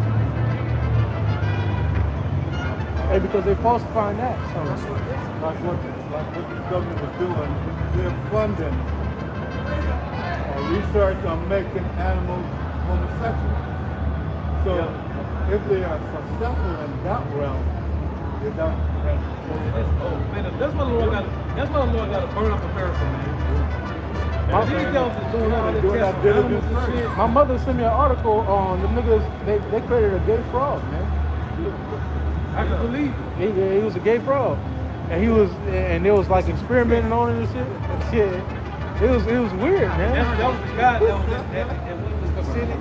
He was in Congress talking about how they just spent billions on testing these damn animals, man. But Esau on tongue is falling upon him. And now he's testing the embryos and stuff to where now you could pay $8,000 to change the gender of your child. Yeah, I saw that. Man, shit is wicked, man. You know your boy, who that? Elon, we're talking about, well, whoever, Orange Man people, whoever put his ass in office. That guy, Elon, they were talking about him making an artificial wound, man. Yeah, they experimenting on Just how like to. on the Matrix, Just man. like on the Matrix. Yeah, It makes sense. they trying to be as God, bro. If Esau be alone, though, that's what's gonna happen, man. That shit ain't gonna work. Hey, give me They pissing all the birth control to the water system. And all the feminine, the young males extra soft and feminine and shit. And then they pumping out these Plan Bs and it's completely tearing up the womb of these women, man. All them Plan Bs. Why they can't have other trying to not have kids, but then you done pop and Plan Bs like Skittles, that pull out nutrients out of your body. That shit ain't just a control of the meat, that shit has consequences. Yeah. That shit ain't a game, man. And Eve already got a structured diet, so she ain't got much nutrients in her anyway. C4 boy, these hoes be at the C4 boy like no tomorrow, man. It's no coincidence. It's no coincidence why kids are coming out in the ways that they're coming out, because between the diet and the birth control, the wombs are really compromising a lot of women. And then a lot of women, they not going into the pregnancy with a mindset of I'm protecting my child. They just having fun, and then they find out they're pregnant on the back end. So now your child, before you even aware of being pregnant, your child has been swimming in Casamigos and all type of shit before you even find out, and now you try to get your life together. Casamigos and clouds. Yeah, off the top. What the lady said, she said, Henny and the Plan B. Yeah. This is not. Before you even leave the womb, you already drunk and high up inside the bait. Before you even hit the world, before you even drop that touchdown and cause hell, you getting fed with a nigga diet. come out, with wrong. Before the Similac. You done had Migos before the Similac. You didn't even get the artificial milk. You already got high. You done already, and you know some of them be off the perks and the Zans. That's why they just gravitate to it. They go 12 years old, y'all started off the perks. We know. It tastes good. Yeah, you guys just going back to your heritage. That's how you started. And Jake don't even realize this is how far we come. It don't get better for us as a people. If the world continues like this, it don't get better for us to go back to those days of America. I don't care what the so-called white man sell you a TV. He telling his people the same shit. And he done fed them to the wolves too. And he laughing, but he gotta laugh from crying. This is Job 20 and 20. In the fullness of his sufficiency, he shall be in straits. Every hand of the wicked shall come upon him. When he is about to fill his belly, God shall cast the spirit of his wrath upon him, and shall rain it upon him while he is eating. And that wicked goes into the lake. Alright, because when the average so-called white man who's put their hope in Trump find out that he's a great disappointment, they're going to react and overthrow. They're going to attempt to overthrow. That January 6th was just a precursor to the live situation. Because when they find out all the hope that they put in Trump of draining the swamp, and getting rid of all of the real politicians was all a sales pitch to get him in office. When you look at Elon Musk and the guys in Silicon Valley, they don't even believe in democracy. But now you got a guy like Elon Musk who does not believe in democracy over the budget. And he's not an elected official. He's a guy that Trump was like, I'm just gonna bring him along for the ride. That's a Trojan horse. That ain't for confused. I don't know what it is. That's a whole Trojan horse. He sold y'all on restoring, making America great again, which is a dog whistle for returning white privilege. But what he's really doing is letting in all the wolves. It's a fire sale on Babylon the Great, which is America. They liquidate this bitch.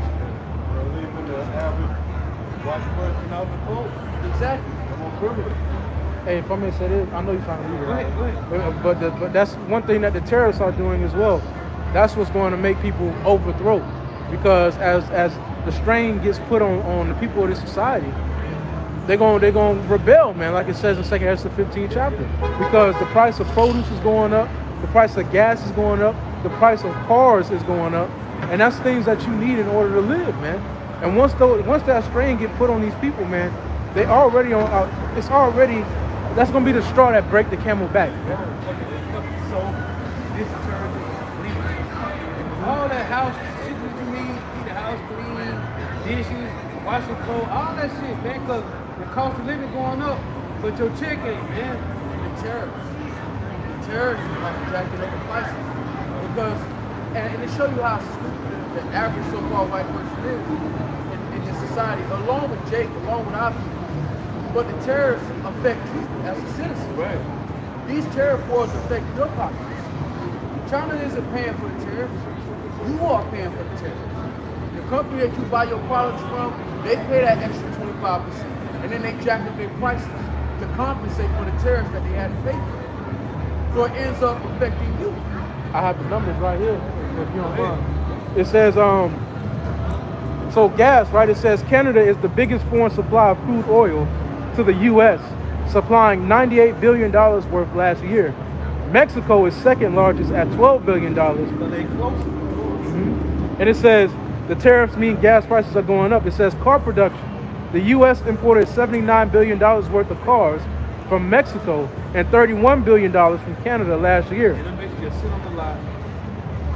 The car market is down right now. Yep. Prices are up. The price is up. It says the supply chain relies on parts crossing the border. $81 billion in auto parts come from Mexico and $19 billion from Canada. It says computers, cell phones, and other electronics are among the top imports from China to the U.S., $31.6 billion. It says in just electric computers were imported in just 9 months in 2024. It says clothes and shoes. It says $7.9 billion in footwear was imported from China alone. It says tequila and whiskey come from Mexico, $4.6 billion. It says 108 million from Canada. It says bourbon is going to be affected as well. Avocados and other produce, 47% of vegetables and 40% of fruits are imported from Mexico, and 90% of avocados in the U.S. come from Mexico as well. It says, and that's it, you know. See, what happened was America stole their investment to foreigners, to put the contract. Cheap labor. They exported all the jobs. Right. This has done these tariffs 40, 50, 60 years. Now we became a manufacturing nation to consuming nation. So we are going to be affected by the price. You can't change that overnight. You're right. You're important everything. You still need all these things. So the terrorists, what the terrorists are supposed to do, they're supposed to discourage companies from shopping outside of the states. That's what it's set up for. The terrorists are set up for companies to be like, all right, well, if it's cheaper to buy products in the states, I ain't gonna pay the 25% tax. The problem is that they don't have any competition. They ain't got nobody in the states to sell them parts. They have to go overseas. So by default, they have to pay that extra. And that's because, like the elders bringing out, they exported all the jobs. At a certain point, the reason that back in the day, the factory worker could pay for his whole family and his wife would stay at home was because of those manufacturing jobs that were still here. because they exported it, so they didn't have to pay the same type of money to an American. Now you have a situation where you live in a country that has to buy things outside of the States. It's not self-sufficient, which is different from Russia. Russia's self-sufficient at this point. All the sanctions did was make Russia more self-sufficient because they didn't have no choice but to learn how to manufacture for themselves. Hey, the thing that they're not telling you, so the jobs that they exported are American products. So they put tariffs on these countries like Canada and Mexico.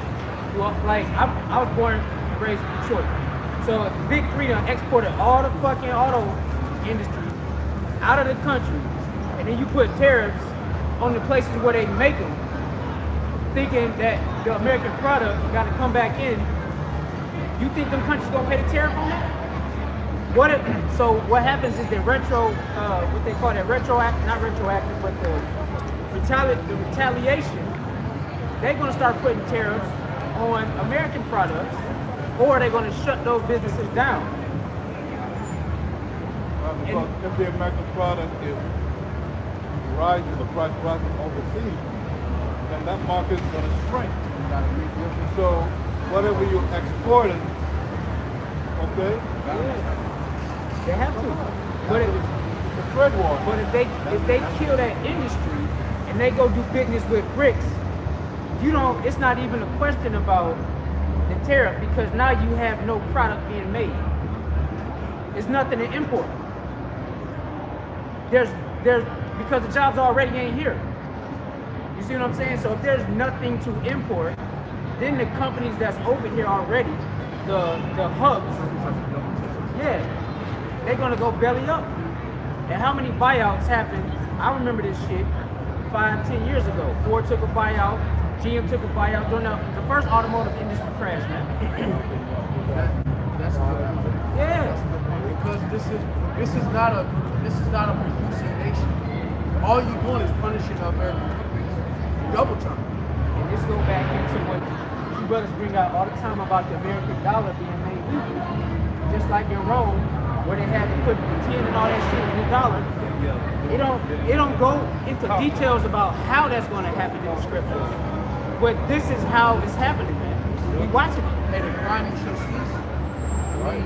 Because those jobs, the little jobs that you have on the side, they're going to start to dry up as these companies start to cut their losses and expenses. Because these trade wars, they still got to pay those taxes to keep afloat. And the longer these trade wars go on, the more need it is for these companies to cut expenses. And a lot of those expenses end up being jobs. Because it costs money to manufacture. You know how many parts go into a car? It's expensive. And 90% of those parts are not made in America. But it's that greed that led them to that. The greed that they leaders allowed them to strip that commonwealth. Because a lot of that commonwealth came from those manufacturing jobs. That's how a lot of the commonwealth for the average Edomite was able to be sustained. Because they didn't have to have a special skill. They didn't have to be a lawyer or a doctor or go to college. They could just get a factory job straight out of high school and pay for their benefits. What happened to the dollar when you cut off all your avenues of actually commerce, man? So now you got a surplus of money and nobody to do business with. So now your dollar just weakens, is worth nothing. This is Job 20 and 20. Truly he shall not feel quietness in his belly. He should not say that which he desires. There shall none of his meat be left, therefore shall no man look for his good. I'll jump down, this is verse 25 or 26. All darkness shall be hid in his secret places. A fire not blown shall consume him. It shall go ill with him that is left in his tabernacle. The heavens shall reveal his iniquity, and the earth shall rise up against him. The increase of his house shall depart, and his goods shall flow away in the day of his wrath. This is the portion of a wicked man from God, and the heritage appointed to him by God. What are goods? Goods are products that you make. Commerce is goods and services, man. You either make something, an industry, and you sell it to the masses, or you provide a service and you sell the service. Because America is not a service industry. And all the goods, the only thing America makes is guns and bullets. That's it. And that's about it. Movement. Remade movement. Yeah. Revelation 18. This is Revelation 18 and verse 17. For in 1 hour, so great riches is come to naught, and every ship master, and all the company in ships and sailors, and as many as trade by sea, stood afar off, and cried when they saw the smoke of her burning, saying, what city is like unto this great city? And they cast dust on their heads, and cried, weeping and wailing, saying, the loss of loss, the great city, wherein were made rich all that had ships in the seas by reason of her costliness for 1 hour, and she made desolate. Rejoice over her thy heavy, and ye holy apostles and prophets, God had avenged you on her. Yeah, man. We watching America fall on board. Let me go up a little bit. This is Revelation 18 and verse 8. Therefore shall plagues come in one day, death and mourning and famine, and she shall be utterly burned with fire. For strong is the Lord, power who judgeth her, and the kings of the earth who committed fornication and lived deliciously with her shall bewail her and lament for her when they shall see the smoke of her burning. Standing afar off for all the fear of torment, saying the lost and lost that great city Babylon, that mighty city, for 1 hour is thy judgment come. And the merchants of the earth shall weep and mourn over her, for no man buyeth their merchandise anymore. The merchandise of gold and silver, and the precious stones and the pearls, fine linen, and purple, and silk and scarlet, and all fine wood, and all manner of vessels, of ivory, and all manner of vessels of most precious wood, of brass, iron and marble, and cinnamon and odors and ointments, and frankincense and wine, oil and fine flour and wheat and beasts and sheep and horses and chariots and slaves and souls of men. And souls of men. Because when you export democracy, all you're doing is exporting death. Because when they talk about the American culture, that's death. And it's captured the souls of men. When you deal with 2/3 of our people, black culture is a snare. And it's captured the souls of men. That's what Esau's doing when he talks about the American culture being exported and democracy being implanted in different nations. That's really capturing the souls of men. Because through those democracy and liberty and all of those things, people have compromised themselves and destroyed themselves. The virgins of these things, and the fruits that thy soul lusted after, are departed from thee. And all things which were dainty, before the fried shit, and goodly, and departed from thee, and thou shalt find them no more at all. Paul talk with you to that, man. The dainty goes into the fried shit in America, man. That's why niggas dying, man. I was paying attention yesterday, they threw some fucking cookies and shit in the break room. One of the damn Edomite, one of the grill cooks, he talking about, look, that's all your fried Oreo. I said, all right, enjoy that shit. Long article, right? Oreo. Yeah, the Edomite man, he said, I put some stuff, I know you don't eat none of it, but I'm letting you know just in case. None of that shit, man. The merchants of these things which were made rich by her shall stand afar off for the fear of her torment, weeping and wailing. Hey, get the word dainty for me. And saying the lost, a great city that was clothed in fine linen and purple and scarlet, and decked with gold and precious stones and pearls. Yeah, man, that's it, man. Very good.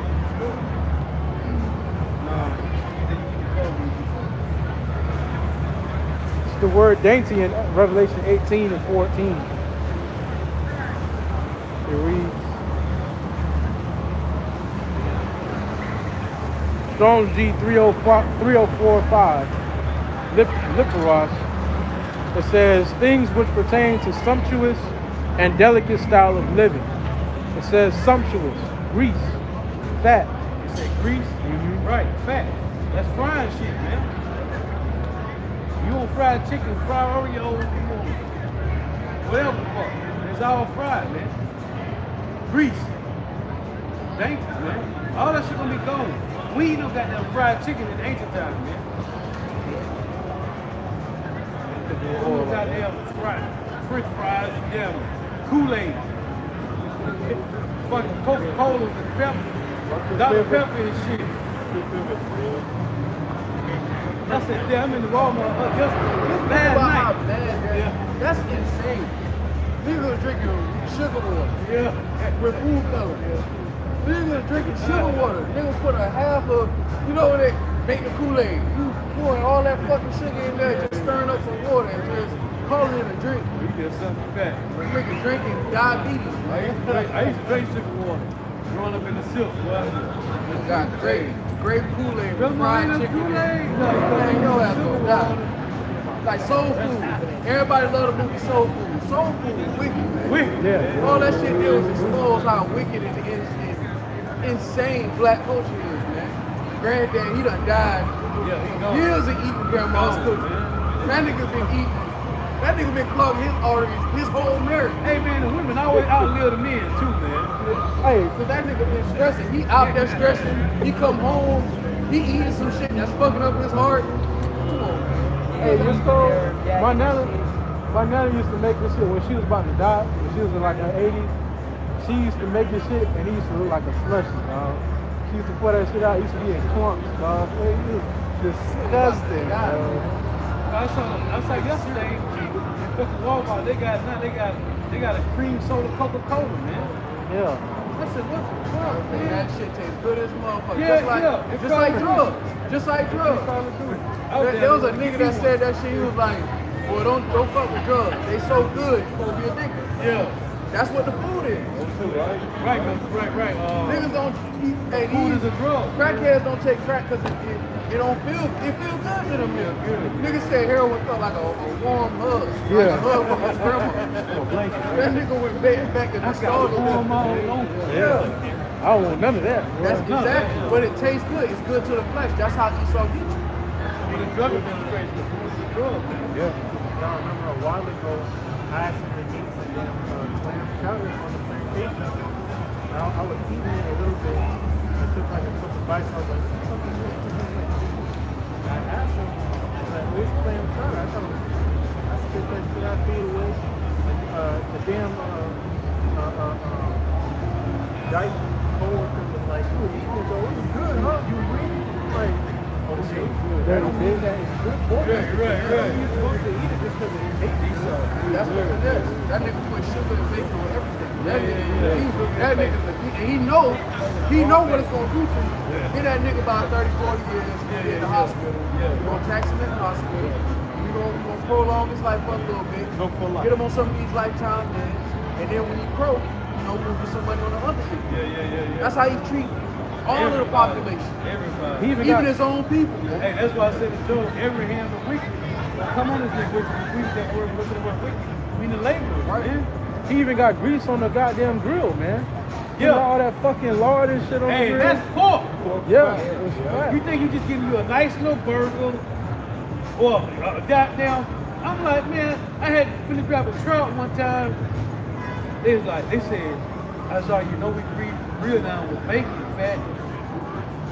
Fuck out of here. Alright, and I don't even let me get a couple fried tenders. They said I saw you know we fry the pork chops in there. What? Damn, bro. Hey, you know What I'm gonna do? I'm gonna get one of this chicken noodle soup. I'm gone. And I make that shit myself. I'm gonna get the chicken noodle soup. I'm out. And God that's damn, just, man. and that's just the shit you know about. Right. Yeah. That's just the shit you know about. That's why we don't have room to brag on the law. Because our best attempts of keeping the law is what we know. There's things that are happening behind them. And the Lord don't count attempts. The Lord requires us to be perfect according to the law. That's roughly said. That's the standard. Now we try through the Spirit and we don't consciously make an effort to go against the grain, but there's certain things you just don't know. You don't know what's in your, even the clean food from inside. You don't know. Who's prepared? The five bread in the land of our captivity. Right. I was in that earlier this week, and Ezekiel had to eat shit Yeah. as a representation of us, What we gonna be eating of now? the food we will be eating now. Bunch of First, shit. the Lord told him human shit, man shit. Yeah. And he was like, Lord, Yeah. hey, he had to, hey, Hey, it and was the Lord was like, all right, cow shit. But he had to eat shit as a symbolic of what we're consuming. Because if we only knew the shit that was going on with the food that we're eating, we would starve everybody. It was a nigga on TikTok. It was a nigga on TikTok, so-called Hebrew Israelite. I put him in one of my videos. The nigga was making fun of that. He was like, let's talk about these shit patties that Ezekiel was eating. The Lord had his man eating shit patties, huh? I'm like, nigga, you don't even understand what the fuck you talking about, bro. Like, oh, why would the Lord do that? It shows you the separation of the prophets amongst the nation of Israel. Because the nation of Israel, you had the ones who were set up as the leaders, the examples, right? And then you had the prophets.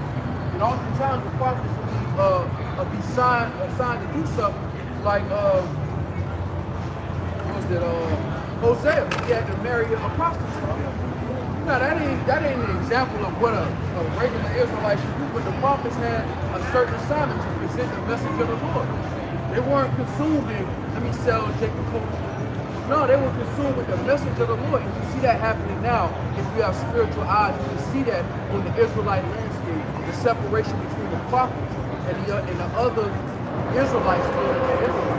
And you can see that amongst the camps, the separation. And that's because you're getting a view of the full culture of Israel, especially during the time of the prophets. A full view of the version of Israel isn't the ones who was keeping the law and we all together, brother. No, it was the ones who woke up, knew who they were, and the ones who woke up, knew who they were and were being wicked. And then the prophets in the midst of that saying, if y'all don't change, shit gonna hit the fan. All of that's coming back. That's why none of this shit should surprise you or offend you. This is Jake coming back to their heritage, doing the same shit they were doing in the ancient world and got us kicked out the land.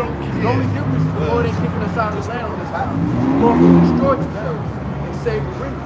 Hey, experience does something to you. It does something to your mind. It allows you to see things in perspective. And the Lord is putting these certain experiences to give us more insight into His will. And it changes the whole entire.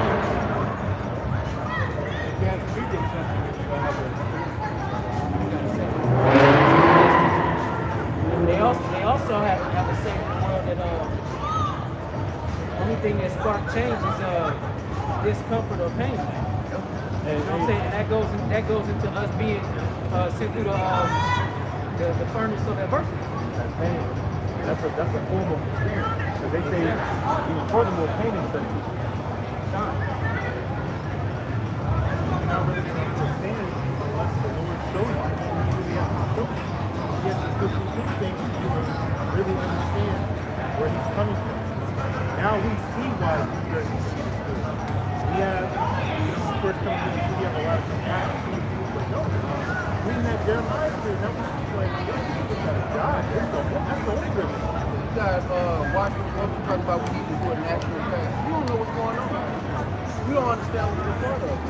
The Lord ain't wake us up to His truth and wake up all our people. It's for the elect to do and understand we're in the midst of prophecy, we're in the midst of the Lord's judgment. That's why ain't no leaders, man. What are you talking about, man? What are you talking about? Give me the word of the Lord is coming with reproach. Give me that, man. We can call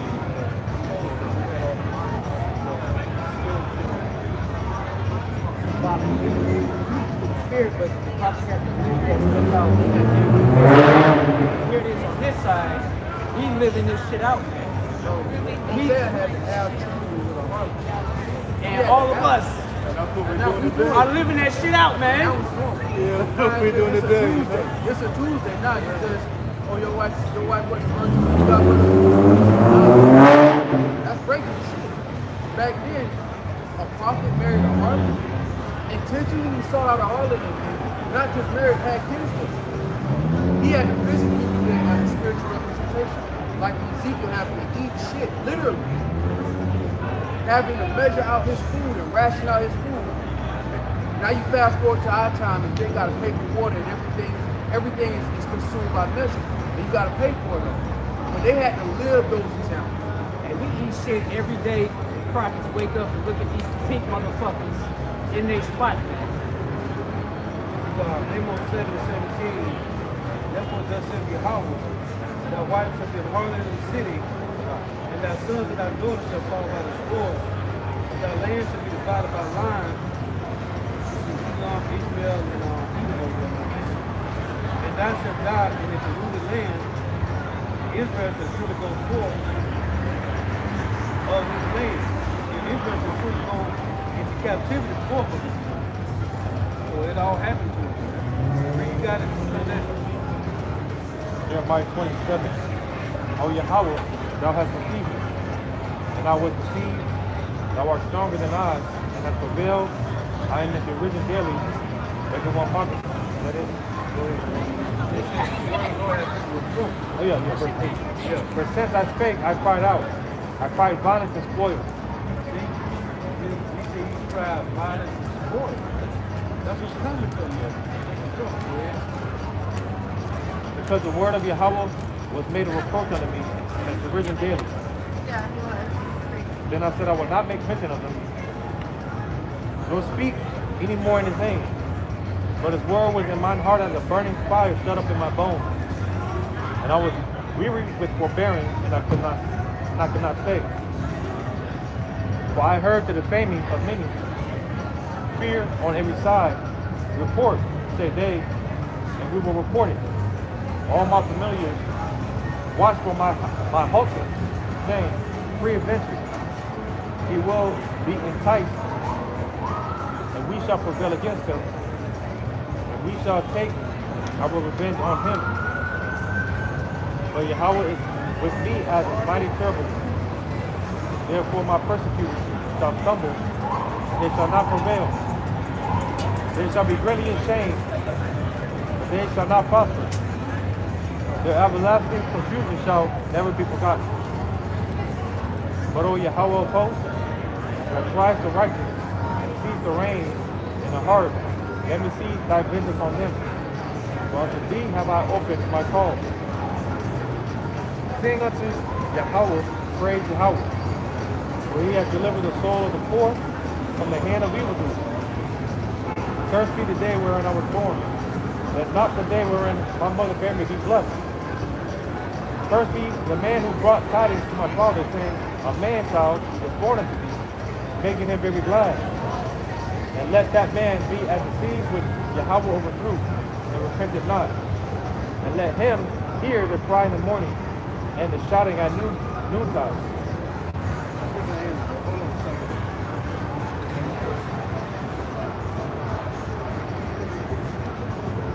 Yeah, that's what I want to read that from. Jeremiah 6:10. To whom shall I speak and give warning that they may hear? And behold, their ears uncircumcised, and they cannot hearken. Behold, the word of the Lord Yahweh is unto them a reproach. They have no delight in it. Right. That's what I had said, right? Yeah. That's what I said. Okay. Keep me Jeremiah 9, read down to the end.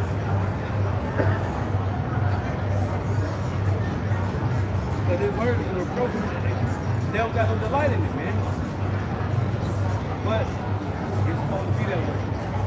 The Lord said he made 1 Corinthians 11:19.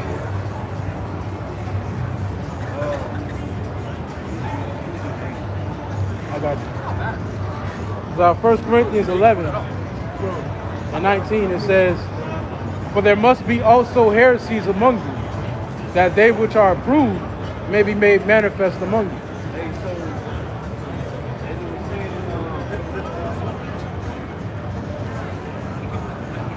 Jews supposed to sound like a lie.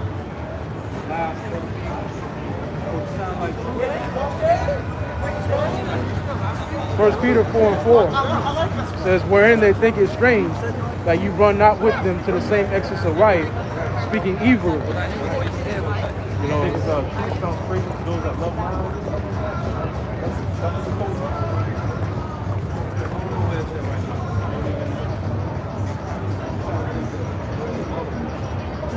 about truth.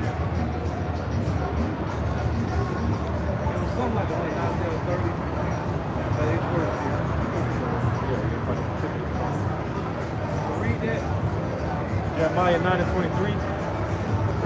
Thus says Yahweh, let not the wise man glory in his wisdom, neither let the mighty man glory in his might, let not the rich man glory in his riches, but let him that glory in him, that he understandeth and knows me, that I am Yahweh which exercise loving kindness, judgment, and righteousness in the earth. For in these things I delight, said Yahweh. Behold, the days come, said Yahweh, that I will punish all them which are circumcised with the uncircumcised, Egypt and Judah, and Edom, and the children of Ammon and Moab, and all that are in the utmost corners that dwell in the wilderness. For all these nations are uncircumcised, and all the house of Israel are uncircumcised in heart. Right. So, the Lord said 2/3 going to die with the uncircumcised. Circumcised with Israel going to die with the uncircumcised with the heathen. That goes to Isaiah 13 and 15. See that?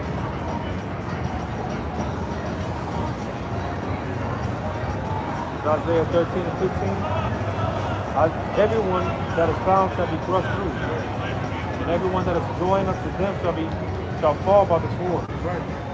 So the uncircumcised, circumcised, the Israelites will die with the uncircumcised. I don't know, I was thinking about the uncircumcised. I know the truth is like, what I'm trying to say is truth is a burden, man. Because in Malachi 3, they said, why would we walk more before the Lord, man? Jacob wanted to walk more before the Lord. But like I said in Isaiah 9:2, they put before people, Isaiah 9:3. It says, I have increased the nation, but have not multiplied the joy. They took before thee according to his heart. And Jacob stayed here and trying to go home. So Jacob's not for home because they got Esau, Edom to look at, and we could prosper some kind of way, man. And all this, man, as long as Jacob is following 83 though, and we still ain't got nowhere. Then the nigga said, well, like brother nigga put on the channel about we got individuals. But my pastor doing good. Right? But everybody in the church ain't doing good. Then we read Proverbs 26 and 10. Say the Lord show favor to the foolish, he reward the foolish and the wicked, man. Then he got the one in Job 15. Job 26. It said, the Lord, the tabernacle of robbers prospers. And then if both God are secure, into the hands of whom the Lord gives abundantly. So take a look at it is crazy because these niggas doing the same thing we're doing, and they still ain't getting nowhere, man. But the Lord left us with hope. All we got is hope. The Lord stripped us of everything and left us with hope. Hey, 2/3 they got their consolation right now. And most of the niggas ain't getting no fucking consolation, but they getting a consolation, which is something given to losers. Right. The consolation prize. To reign like kings without us, man. Right, without us.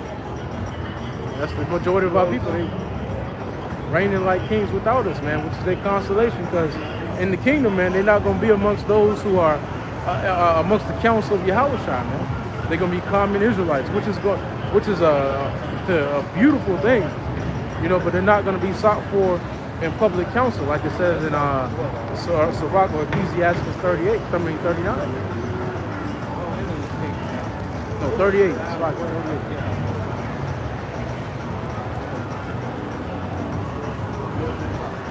You get it close, that's all.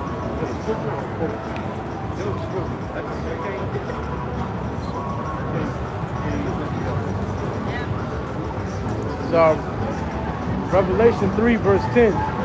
It says, because thou hast kept the word of my patience, I also will keep thee from the hour of temptation, which shall come upon all the world to try them that dwell upon the earth. Behold, I come quickly. Hold that fast as thou hast, that no man take thy crown. So that we want to give all praise, honor, and glory. Double honors to our apostles and elders of Great Millstone who rule well. Grace and peace to you elect around the four winds, believing and pushing this truth in all sincerity. May the blessing of election be upon your house. Shalom.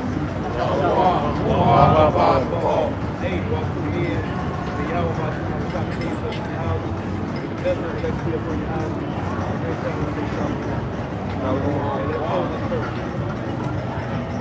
Yahweh, Bahashim, Yahushua, Allah, Hayim, Wah, unnatural, Wah, Abadi, Wah, Iraqi, Wah, Mashapat, Ho, the woman, Wah, warrior, Wah, Yamnua, Yahweh, Bahashim, Yahushua, Water, Aman.